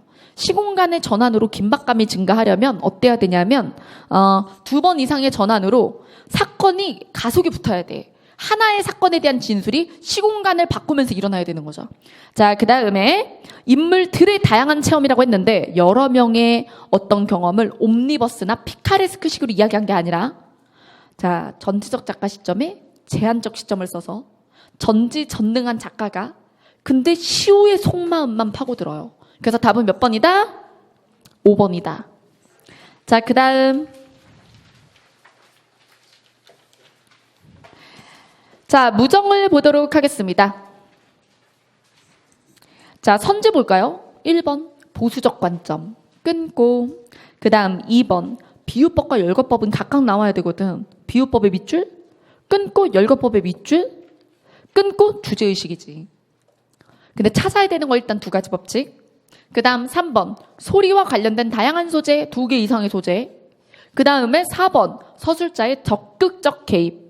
편집자적 논평 서술자의 개입이 있어야 되는 거죠. 이런 걸 미리 안 봤다고 생각해봐요.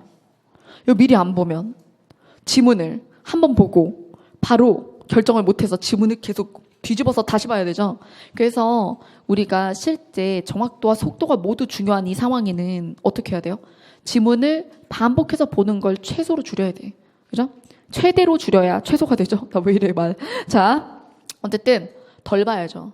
보고 또 보고 그러면 안 돼요. 자, 그럼 질문 보죠. 차가 남대문에 닿았다. 아직 다 어둡지 아니하였으나 사방에 반짝반짝 전기등이 켜졌다. 전차 소리. 인력거 소리. 그 다음 이 모든 것을 더한 도회의 소리. 그리고 넓은 플랫폼에 울리는 남학신 소리. 소리와 관련된 다양한 소재.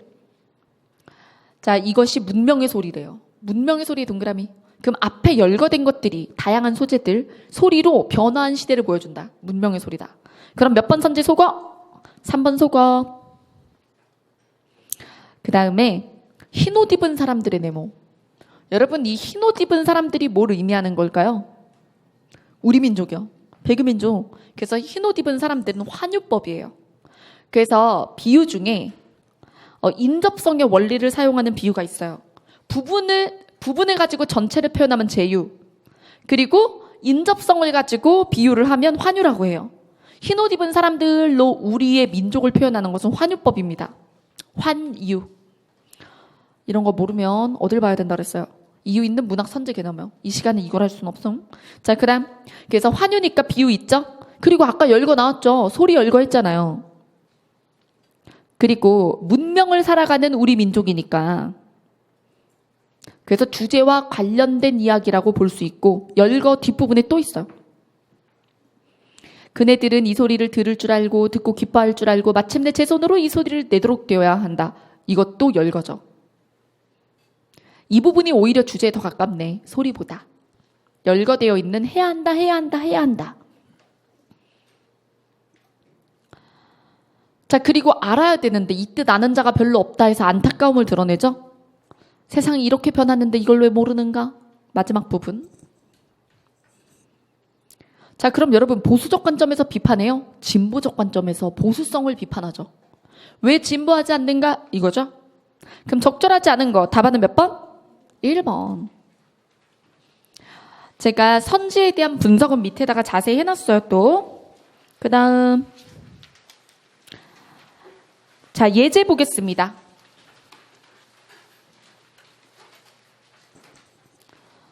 자, 이청준, 잔인한 도시입니다. 자, 1번부터 5번에서 선지 펜터치. 장면의 빈번한 전환. 몇 번 이상? 2번 이상 전환해야 돼요. 시간이 전환되든 아니면 공간이 전환되든. 자, 그 다음에 과거와 현재를 병렬 배치한다. 나란히 배치한다는 거거든요. 그럼 과거와 현재를 나란히 배치해서 특정 사건을 부각한다. 그럼 과거에도 이 사건과 관련된 빌미가 있었을 것이고 현재는 어떻게 되었는가 이런 거죠. 그 다음 3번 인물의 추리 과정. 그 다음 인물 간 대화. 짧고 감각적 문장. 이거 되게 주관적이죠. 이 선지가 나오면 이런 질문들을 해요. 몇 글자면 짧은 거예요, 선생님. 자, 여러분 이거는 몇 글자로 판단하는 게 아니라 필요 이상 장황한 문장이 없다면 간결한 걸로 봐요.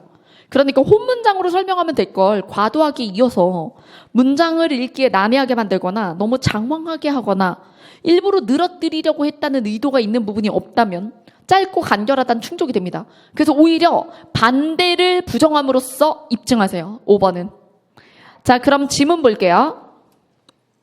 젊은이는 사내가 새를 사주지 않는 데에 대한 원망의 기색은 손톱만큼도 없었다. 그는 될수록 사내가 난처해질 소리들만 골라서 그를 괴롭게 몰아붙였다. 그리하여 결국 사내 스스로 견디지 못하고 가게를 떠나게 하려는 것이었다. 그럼 여긴 젊은이와 사내의 갈등이 나와 있어요. 그 다음 아드님 기다리신답니다. 아드님이 시골에 궁전을 지어놓고 영감님을 모시러 온대요 라면서 비아냥 거리네요. 무참스럽게 사내를 비웃었다. 젊은이는 사내를 비웃고 조롱해서 가게를 떠나게 하려고 한다. 어디만큼 왔나 고개만큼 왔지. 영감님은 효자 꿈에 행복하지요 라면서 비웃습니다. 그러나 사내는 조금도 아랑곳하지 않아요. 그는 젊은이의 공박에 할 말이 전혀 없는 사람처럼 외면했다. 젊은이가 정 그를 못 견디게 하면 젊은이의 얕은 소갈머리가 불쌍하다는 듯이 슬픈 눈길로 그를 쳐다보다가 조용히 한숨 짓고 말 뿐.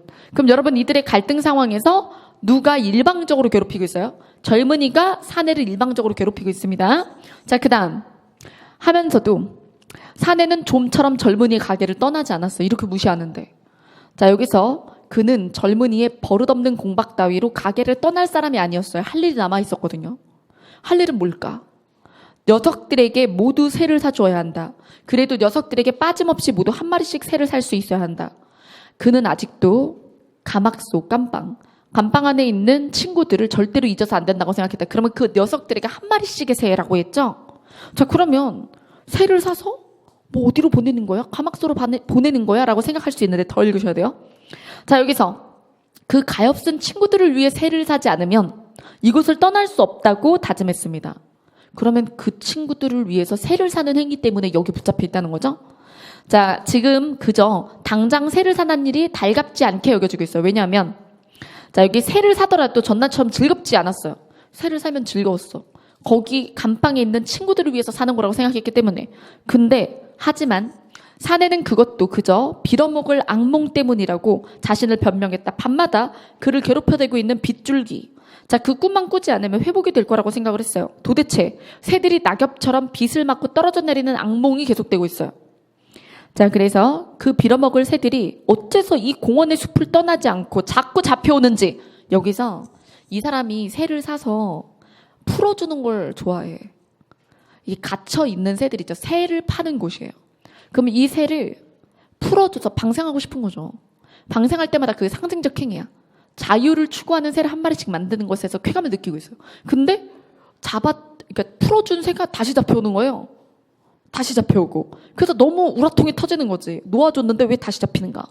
자, 그래서 다시 조롱 속으로 붙잡혀 돌아오는지 그런 사연을 석연히 이해하지 못하면 다시 새를 사고 싶지 않았어요. 왜? 사봤자. 그래서 풀어줘봤자. 다시 잡혀오잖아요. 자, 그래서 그러던 어느 날 밤 사내에게 이상한 일이 있었습니다. 자, 여기서 무슨 일? 그날 밤도 사내는 이날 밤도 그 공원 숲의 벤치 위에서 새우잠을 견디고 있었는데 잘 데도 없어가지고 공원 벤치에서 자고 있어요. 근데 전짓 불빛, 그러니까 새를 그걸로 잡는 거야. 그 불빛으로. 그러면 왜 모기가 모여들듯이 불빛 쪽으로 새들이 오면 그때 잡는 거죠. 자, 그래서 이번엔 물론 꿈이 아니었다. 실제로 빗줄기를 앞세운 새 사냥이 시작된 것이었다. 사내는 벌써부터 까닭을 알 수 없는 두려움에 자기도 모르게 사지가 움츠러들고 있었다. 하지만 전날 밤과는 전혀 사정이 달랐다. 빗줄기가 사내를 못 찾고 있었다. 사내도 여기서 숨어서 자잖아요. 그러니까 이 불빛이 사람을 비추면 그럼 쫓겨나는 거지. 그래서 이 불빛을 피해서 자는데, 그러니까 새랑 신새가 똑같은 거예요. 감정이 굉장히 이입돼 있는 거죠, 새한테. 근데 이날 밤은 그 밤새 사냥꾼이 제편에서 미리 사내의 잠자리를 비켜주는 느낌. 자라 그냥. 난 새를 잡을 거니까, 이런 느낌? 자, 불빛은 사내 쪽으로 다가들 기미를 보이지 않고 있었습니다. 자, 근데 불빛 걱정할 필요가 없었어요. 근데 여기서 자, 담뱃불을 딱 붙이는데 담뱃불빛을 보고 새가 자기 품으로 후루룩 들어온 거예요. 그 새를 보고 무슨 생각을 하느냐 하면 담뱃불빛 때문에 일로 온 거잖아요. 그러니까 불빛을 보면 죽을 거라는 걸 모르나 혹은 잡힐 거라는 걸 모르나 그러니까 답답한 거죠. 자, 그래서 담뱃불을 붙이려다 말고 사내는 자기도 모르게 흠칫 놀랐다. 그리고 더듬어 냈는데 이내 물체의 정체를 알 수 있었다. 그건 불빛에 쫓겨온 한 마리의 새. 그러면 전지불빛을 피해서 도망을 간다는 게 또 담뱃불빛이 있는 쪽으로 사내의 품으로 온 거죠. 근데 이 사내가 나쁜 사내가 아니니까 새를 풀어주는 사람이니까 망정이지. 이게 인간의 품이면 원래 안 되는 거잖아요. 그렇죠? 그래서 빛에 쫓긴 녀석이 왜 또 불빛을 보고 덤벼드는가? 역시 새 짐승이란 어리석다라고 생각을 하는 거죠. 근데 이게 새에 대한 생각만이 아니라 자기 자신이나 인간에 대한 생각으로 이어지는 거예요. 자, 그 다음 그는 녀석에게 좀 안심을 시켜서 놓아주기로 작정했다. 여러분, 여기서 지금 장면에 빈번한 전환이라고 했는데 일단 자, 이 새를 파는 곳 이쪽에서 젊은이랑 사내의 갈등이 있는 부분에서 한 장면, 그 다음 그가 혼자 생각하는 부분 다음에 공원이죠. 그러면 장면이 몇 개라고 볼 수 있어요? 두 개. 그래서 공간으로 보면 젊은이의 새 가게, 그 다음에 공원입니다. 맞죠? 그럼 빈번한 전환이라고 할 수가 있을까요? 한 번이에요. 맞죠? 2회 이상의 빈번한 전환이라고 보기 어렵죠? 여기서 내면 의식으로 갔다가 돌아오는 건 있지만, 자, 그리고 인물 사이의 긴장감의 고조라 그랬는데 인물 사이의 갈등은 앞에 첫 장면에밖에 없어요. 그러면 잦은 장면 전환으로 인물들 간의 갈등이 계속되거나 그래서 계속 고조돼야 되는데 그렇지 않았죠. 그래서 1번 땡. 과거와 현재를 병렬적으로 배치한다 그랬는데 과거의 가막소의 동료들을 생각하지만 그때도 사건이 나고 현재도 사건이 나오는 건 아니죠. 그리고 동일 사건이나 이어지는 사건도 아니고. 자, 그 다음 3번. 인물이 추리 과정을 통해 특정 사건. 새들이 계속해서 왜 다시 잡혀 들어오는가. 새들이 왜 잡혀 들어오는가를 추리하는 과정이죠. 그래서 답은 3번이고요. 인물 간의 대화를 통해 내면이 생동감 있게 묘사된다? 없고, 여기서 일방적으로 젊은이가 사내를 조롱하는 것만 있었어요. 짧고 감각적인 문장이라고 했는데 보면 내면 의식의 부분이라든가 어느 부분이랄까? 여기 그 왼쪽에 458쪽에 하지만 사내는 그것도 악몽 때문일 거라고 생각했다. 이런 부분들을 보면 짧고 간결한 문장이라기보다는 좀 장황한 내면이 있어요. 그리고 공간을 세밀하게 묘사했다고 볼 수도 없고. 자, 그래서 답안은 3번. 입증된 게 있으면, 그렇죠? 끝낼 수 있는. 그 다음 2번 문제 보겠습니다. 힘들죠? 자, 여기서 기억부터 미음에 대한 설명이다. 기호제시형입니다. 자, 기호제시형이다. 또 선지를 먼저 보고 접근하거나 이럴 때, 자, 여러분, 기호제시형도 선지를 먼저 접근할까요? 아니면 지문을 먼저 볼까요? 어떨까? 이건 지문 먼저. 왜냐? 원래 우리가 표현상의 특징 찾기에서 선지를 먼저 보는 이유가 뭐냐면 어디서 나올지 몰라서요. 어디서 입증될지 몰라서 선지를 먼저 보는 거거든요. 하지만 기호제시형은 어디서 나올지 모르지 않아요. 준거에 대해서 생각하면 되거든요. 그래서 이거는 선지를 먼저 보는 게 아니라 지문을 먼저 보는 거예요. 그래서 지문을 보면서 이래도 돼요. 기호제시형의 표특이면 심지어 중간에 풀어도 돼. 기호제시형의 표특이면 근데 내용이면 안 되고. 자, 근데 문학이라는 게 딱 표특만 물어보기가 어려울 수 있어요. 왜냐하면 표현상의 특징으로 내용이 관철되기 때문에. 그래서 저는 어떻게 하는 편이냐면 지문이 길면 이렇게 절반 정도 나눠서 기억, 니은 1, 2번, 그 다음에 디귿, 리을 3, 4번 이런 식으로. 근데 아까도 얘기했지만 공무원 시험에선 지문의 길이가 이 정도로 나오진 않기 때문에 그래서 한꺼번에 읽고 푸는 게 가능할 겁니다. 자, 그러면 내용 보죠. 자, 여기 적벽갑니다. 자, 이 부분에 자, 지금 조조가 도망가는 부분이에요. 여기 기억 주변 볼게요. 조조가 목을 막 늘여서 좌우 산천을 살펴보는데 그때 메추리가 푸르르 날아가니까 조조가 깜짝 놀랐어. 아이고 정우가 내 목 떨어졌다 봐라. 자, 내 목 있나 봐라. 그러자 정욱이 아유 눈치 발소. 조그만 메추리 보고 놀라니 큰 장기를 보면 기절했겠소. 이렇게 얘기합니다. 그러니까 조조가 영웅답지 못하게 그렇죠? 부하 직원 앞에서 부하 그 장수 앞에서 아주 체면을 구기는 상황이죠. 자, 그래서 주변 인물인 정욱을 통해서 조조의 부정적인 면모, 그래서 배포가 없음, 용기가 없음을 드러낸 부분이죠.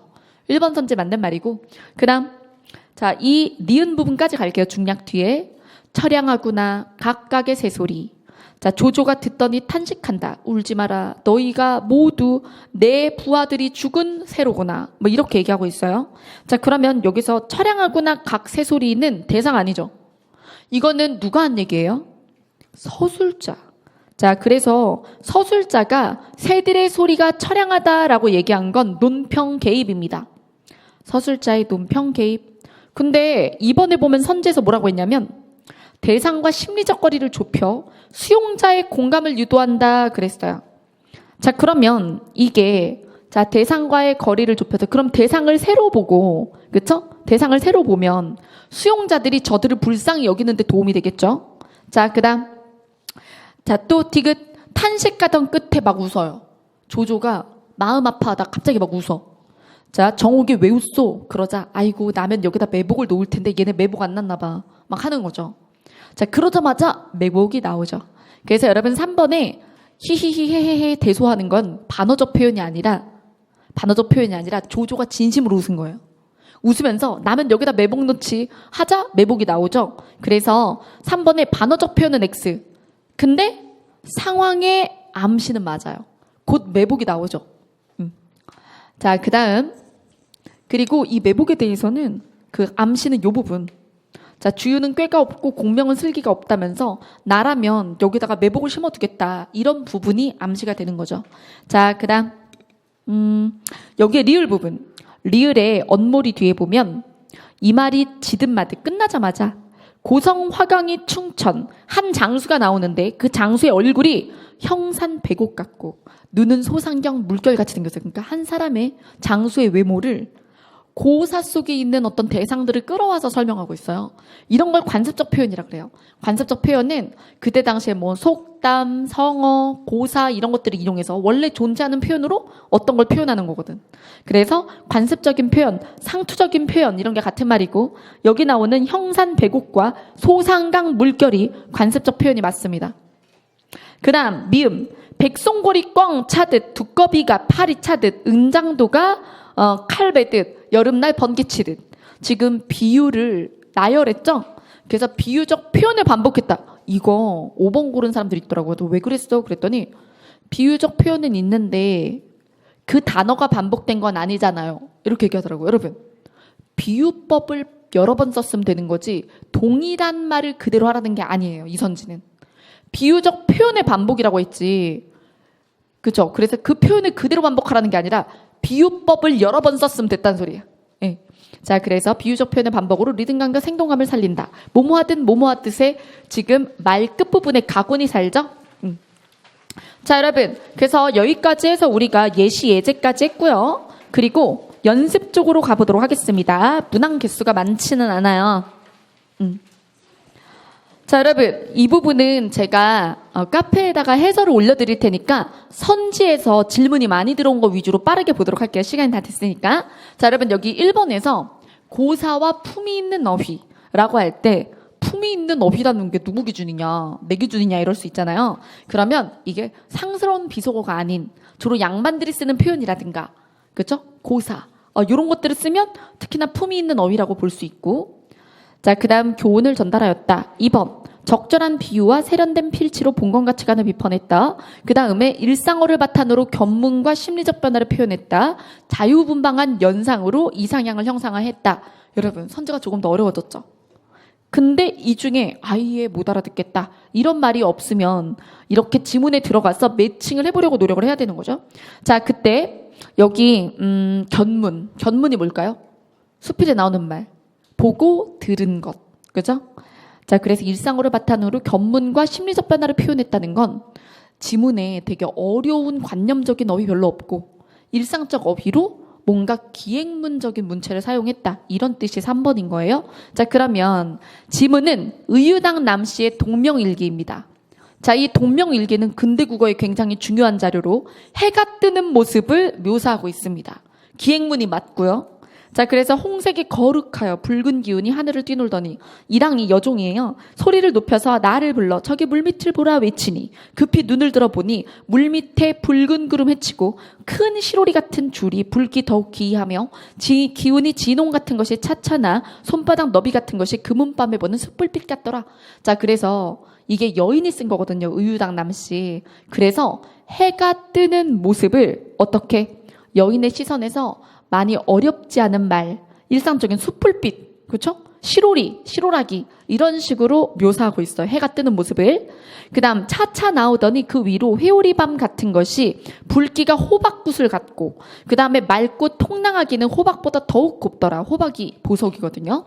자, 그 붉은 위로 흘흘 움직여 도는데 처음에 났던 붉은 기운 백지 반장너비만큼 반드시 비치고 밤 같던 기운이 해가 되어 차차 커지며 쟁반 같았어요. 여러분 되게 어려운 말투를 써요. 일상적인 용어를 써요.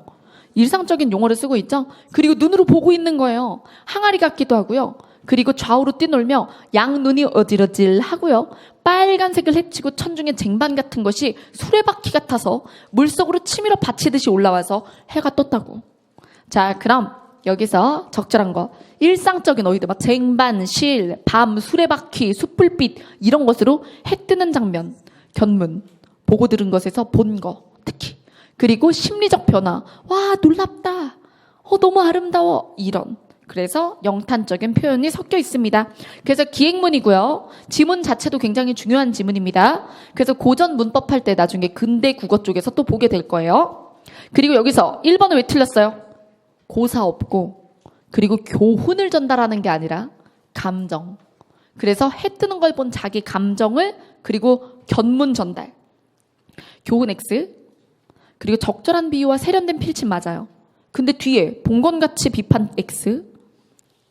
자유분방한 연상으로 이상향을 형상하였다. 그럼 얘가 어딘가로 가고 싶고 그 세계에 대해서 얘기했어야 되죠?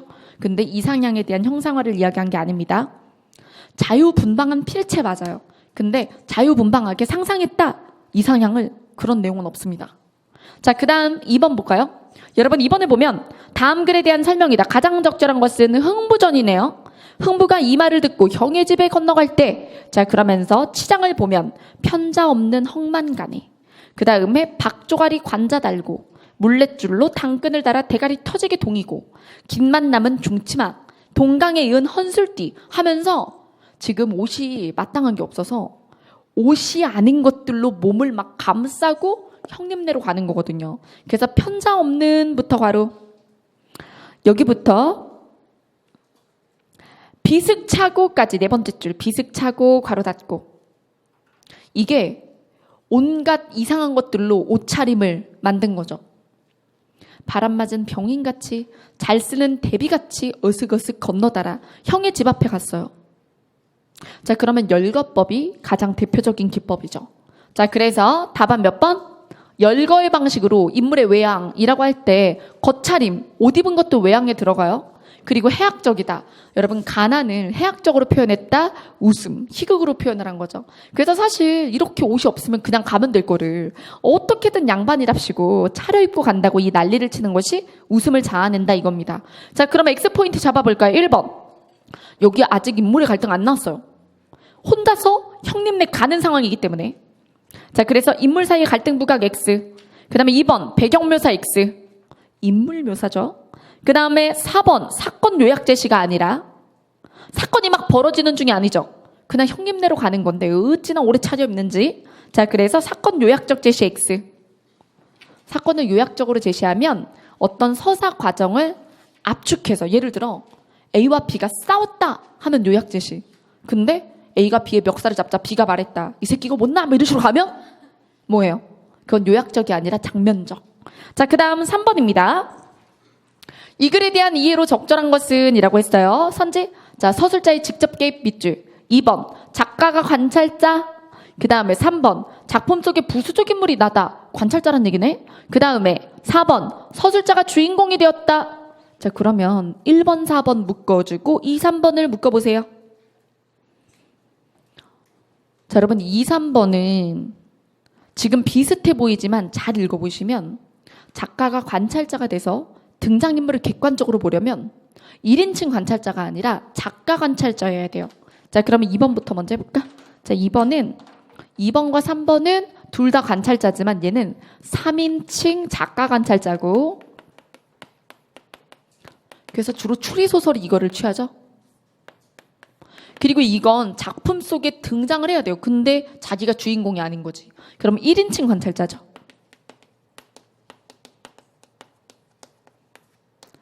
1, 4번도 비슷해 보이지만 어떻게 다르냐면 서술자가 직접 개입해서 인물의 심리를 전달하면 개입은 하지만 자기가 주인공은 아니거든요.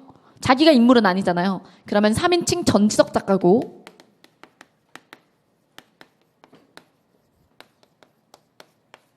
서술자가 주인공이 됐다면 1인칭 주인공이죠.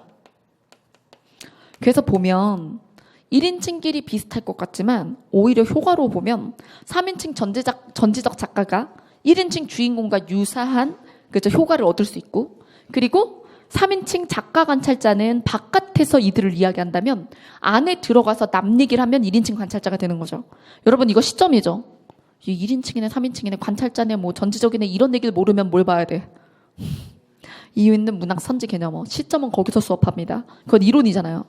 자, 여기서 이론 수업할 수 없어. 자, 그럼 여러분 여기 운수 좋은 날입니다. 자, 일단 1인칭인지 3인칭인지 보셔야죠. 나가 나오나 보세요. 없어요. 없어. 김첨지. 그쵸? 나가 없고 김첨지를 바라보죠. 자, 그 다음에 김첨지의 마음속이, 김첨지는 잠깐 주저하였다. 그는 이 우중에 비가 오는데 우장도 없이 그 먼 곳을 질척거리고 가기 싫었던 것일까? 아니다. 이상하게도 행운에 겁이 났기 때문이다. 이 사람 마음속을 다 아네? 그럼 몇 번? 1번. 전지전능한 작가로서 이 사람의 마음속을 다 안다. 자, 그 다음 4번입니다. 작가가 직접 작중 상황에 개입해서 사건의 반전을 암시한 부분은 개입, 동그라미. 올해 이거랑 거의 똑같은 문제 나왔죠. 그것도 토끼전, 춘향전이랑. 자, 그래서 내용을 보면, 자, 이게 서술자의 개입 부분 찾는 거죠? 토끼를 그 넓은 마당에다가 서넛 너덧 그리고 바퀴를 동댕이 쳐서 내궁글려 놓으니 토끼란 놈이 눈을 깜짝깜짝 하면서 보니까 막 둘러싸고 있어요. 아, 도망갈 수가 없는 거야.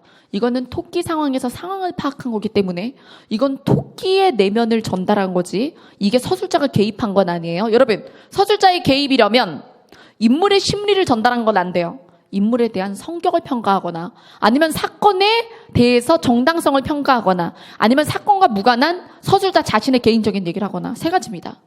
인물평, 사건평, 사건외평 이렇게 세 가지죠. 이것도 이론이죠. 이런 걸 처음 들었으면 이론을 해야 되는 거죠. 자, 그다음. 자, 그래서 기억은 상황에 개입했다고 볼 수 없고 반전암시도 아니고 토끼라는 놈이 할 일 없이 꼭 죽었지. 자, 여러분 이게 바로 사건평이에요. 이건 개입이 맞아요. 근데 반전 암시가 안 됐어. 니은은 개입은 맞는데 반전이 암시되지 않았어요. 이때 그놈 뱃속에 간이 많겠다. 토끼 배를 따라 소금 찍어 먹자. 자, 간을 소금에 찍어 먹재요. 자, 그러자 그때 썩 토끼 배를 따고 간을 그때 먹었으면 되는데, 자, 이 얘기 그때 먹었으면 되는데 안 먹은 거야. 자, 그때 바로 토끼 간을 먹었으면 폐단이 없었을 텐데라고 했죠.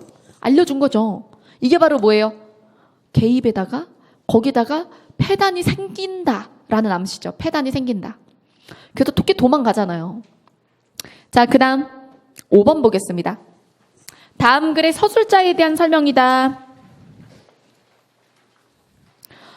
자, 정말 우리 조마이 섬을 지키다시피 해온 우리 영감인데 살인죄라니 어쩌면 좋겠는기요. 거기까지 말하고 나를 보고 나 동그라미. 여러분 1인칭이 있으면 1인칭 주인공이거나 관찰자죠. 윤춤삼 씨의 눈에서 눈물이 떨어졌다. 법과 유력자의 배짱과 선량한 다수의 목숨, 나는 이방인처럼 그의 눈물을 봤죠. 폭풍 후는 끝났다. 6년 이래 처음이니 뭐니 하던 라디오와 신문들도 감쪽같이 말이 없었다. 그리고 구제의연란에 금액과 옷가지가 늘어날 뿐 선 사람들의 애절한 하소연에도 불구하고 영감은 결국 감옥살이로 갔다. 그리고 건우군은 학교에 오지 않았다. 끝내 돌아오지 않았다. 그의 일기장에는 어떤 글이 적힐지라고 나는 건우를 걱정합니다. 자, 황폐한 모래톱, 조마이 섬을 군대가 점유했다라는 소리가 들렸다. 그러면 나는 학교 선생님으로서 제자가 사는 건우가 사는 조마이 섬에 대해 관심을 가졌고 그들의 억울한 상황에 대해서 알게 되었고 안타까운 시선으로 그들의 이야기를 전하고 있습니다. 자, 1인칭 관찰자입니다. 자, 관찰자적 입장이 있지만 객관적이지 않아요. 연민하고 건우를 걱정하고 그리고 궁금해하고 세상은 무관심한데 이 사람은 관심이 있죠. 자, 그다음 마지막 문제. 표정 점점 안 좋아지는 거 봐. 자, 그다음에 밑줄 친 부분과 같은 목소리의 형태가 나타나는 것은 자, 여러분 이거 고전 소설인데 그리하여 효녀 죽음 될 수 있나? 자, 이게 뭐냐면 심청가에서 얘가 지금 폭 빠져요. 아, 마지막이 아니구나. 하나 더 있네. 죄송. 아, 그래서 표정이 그랬구나. 더 있어. 정신 차려. 이제 정신 차려. 그러네. 아, 여러분들만큼 나도 가고 싶지. 빨리 끝내야 되는데. 자, 지금 현장에서 15분 초과됐습니다. 자, 그 다음에 빨리 할게, 빨리. 자, 여러분 여기서 6번에 보면 이게 고전 소설 중에 지금 심청전에서 심청이가 그냥 아버님 잘 계시오. 그리고 퐁 빠져야 되는데 굉장히 무서워하고 아이고 내 팔자야 이러면서 이러다가 인당수에 빠지니까 자, 이걸 전달하는 판소리 창자가 에이 그렇게 죽으면 너무 간지 않나 막 이렇게 먼저 알겠죠. 자, 그래서 효녀가 죽을 때 멋있게 죽어야지 그렇게 그쵸 막 울고불고 하다가 죽으면 멋있냐 그러면서 그리하여 효녀 죽음 될 수 있나 두 사원을 합장하고 하느님 앞에 빌길 그러면서 뒤로 자기가 원하는 효녀의 죽음을 얘기하는 거죠. 그래서 앞부분에서 실제로 심청이 이렇게 떨어졌는데 그거는 효녀가 죽는 스타일이 아니지 이렇게 얘기하죠. 평가. 인물에 대한 평가죠. 자, 그래서 논평이요. 1번부터 4번의 논평. 자, 1번은요. 대사. 누구 대사? 향단이가 여기 대감대부인님부터 평안히 오시오니까 자, 이 부분은 대사. 그래서 이거 논평 아니죠. 이 부분 대사. 그 다음 어사또 바라보니 3, 4인이 있거늘 건너가서 말을 붙여서 농사를 안이 잃고 백성들이 즐겁게 농사하니 이 지역의 본관이 사또가 명관이지 이렇게 물어봐요. 그랬더니 농부들이 변사또 난리도 아니요 하면서 춘향의 얘기 듣게 되죠. 자, 그 다음 다른 가객 몽중가는 옥중에서 어사를 보고 수다를 떤다는데 이 사설을 짓는 이는 신행길을 차렸다. 여러분 이게 춘향전에서 옥중가 부르다가 춘향이는 이렇게 죽어났는데 나는 결혼했어. 갑자기 이러거든요. 그러면 이 노래를 부르는 판소리 하던 사람이 갑자기 딴소리를 하는 거예요. 이게 아까 전에 잠시 말했던 사건 외평. 이 사건 스토리와 상관없는 사건 외평입니다. 사건 외평. 그래서 이것도 뭐의 한 부분이다? 사건 외적 평가, 논평 중 하나예요. 자, 그 다음 가만히 엿보니 춘향이 어미의 소리로다. 그리고 지성으로 빌길 비나이다 비나이다 내 딸을 살려주십시오 하면서 빌죠. 그래서 서사 부분하고 대사 부분하고. 자, 그 다음 마지막 문제 진짜 마지막. 자, 7번. 다음 글에 대한 분석으로 적절한 것은 이라고 했습니다. 자, 그래서 인물들의 다양한 경험을 사파 형식으로 이러려면 뭐라 그랬죠? 옴니버스나 피카레스크가 돼야 된다 그랬죠. 사파 형식이라는 게 사건이 여러 개라는 얘기거든요. 자, 그래서 옴니버스나 피카레스크식이어야 되고 옴니버스는 주제가 같은데 여러 이야기, 피카레스크는 주제가 다른데 환경이나 사람이 같은 여러 이야기. 여러분, 사랑과 전쟁이 옴니버스. 그 다음에 시트콤이 피카레스크예요. 바로 이해가 됐죠? 그쵸? 자, 그 다음 사랑과 전쟁을 모르는 거야? 요즘에 제방도 되게 많이 하던데 4주 해보겠습니다. 자, 그 다음 자, 2번 공간 배경을 묘사하여 인물의 처지를 부각했다. 3번 대화가 진행될수록 인물들 간의 갈등이 고조된다. 4번 서술자를 교체하여 사건 전개 양상을 다면한다. 여러분, 서술자 교체하면 시점이 변한 거예요. 그런 대표작이 뭐가 있냐면 난소공 같은 거 보면 난쟁이의 자식들의 시점으로 계속 변하거든요. 예. 그래서 영호 시점도 있고 영희 시점도 있고. 예. 그래서 그런 것들이 시점 이동인데 워낙 특이해서 그렇죠. 그런 작품들이 많진 않죠. 자, 그럼 지문 볼게요. 눈 덮인 들판 위로 물오리떼가 내려앉았다가 날아오르곤 했다. 길가에 퇴락한 초가안간이 보였다. 그리고 한쪽은 허물어져 있었고요. 누군가 살다가 먼 곳으로 떠나간 폐가임에 분명했어요. 영다리가 인물 나왔습니다. 잡아줄까요? 영다리 동그라미. 안을 보며 말했습니다. 저기서 신발이라도 말리고 갑시다. 백화네모가 절뚝거리며 들어섰다. 좀 쉴만했어요. 정씨도 세모도 그들을 따라 엉거두춤 서 있었다. 그리고 거기서 신발을 말리는 모습, 특별한 막 사건이 있는 건 아니죠. 댁은 괜찮은 사내야. 나는 아주 치사한 건달인 줄 알았어. 왜 이래? 나이롱 비행기 태우지 마. 하면서 뭐 썸인가? 자, 그래서 자, 여기에 어떤 그 폐가에서 신발을 말리는 비슷한 처지의 사람들이 나와 있어요. 그리고 중략 뒤에 그들은 7시쯤 감천읍내에 도착했다. 마침 장이 섰는지. 그래서 그 장에 대한 공간적 묘사도 있어요. 그래서 폐가랑 감천읍내 장의 묘사가 있죠. 답은 2번입니다. 이들은 떠돌이에요. 떠돌이. 자, 여러분 여기까지 우리가 사실은 문제 푸는 방식을 구경해 보시라고 한 거거든요. 그래서 이거는 이제 자기가 또 낯선 작품을 가지고 연습을 더 해봐야 되는 부분이고, 오늘 수업 나간 부분은 이 교재가 없으신 분들도 있으니까 해설지를 따서 카페와 강의 자료실에 올릴 거예요.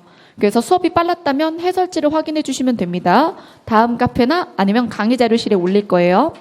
자, 여러분 몇 가지 마무리를 할게요. 이 교재에 있는 문학 기출은 나중에 기출 코드 쪽에서 상세하게 수업을 하게 될 거고요. 그 다음에 이걸로 끝이 나는 게 아니죠. 원래 독해는 끝이 나는 게 없어요. 계속해서 연습량을 이제 계속 쌓아가는 게 굉장히 중요한데, 이 뒤로 독해 알고리즘 하고 나서 더 하고 싶다면 이제 별밤 국어에 매주 10제씩 나오는 독해, 그 다음에 고난도 독해 플러스에도 비문학도 있고 문학도 있을 거예요. 그래서 사실 문풀 코스에서 어떻게 독해만 잘라? 불가능한 얘기야. 그리고 내가 너무 안타까운 게, 선생님 독해 알고리즘 다 듣고 나서 그 뒤로도 독해 코스만 타고 싶대. 그런 코스는 만들지 않아. 여러분, 어떤 강사가 영역별로 문풀 코스를 다 찢어요. 그럴 순 없어요. 그래서 여러분들이 전 범위에 대해서 제 문풀 커리를 타든가 아니면 테마 특강 정도가 있는 거죠. 근데 테마 특강만으로 이제 양이 충족이 안 되면 기출 코드나 예상 코드나 모의고사나 이런 걸 같이 가시면 되고, 그리고 양이 적어도 조금 더 보고 싶다 이 정도 수준이면 별밤 국어나 그리고 독해 플러스 정도 보시면 되는 겁니다. 근데 그 이후로도 계속 이어가야겠죠. 뭐 모의고사가 됐든 뭐가 됐든. 네, 여기까지 하고, 오늘 명절인데 정말 고생 많으셨습니다. 수고하셨어요. 네, 네.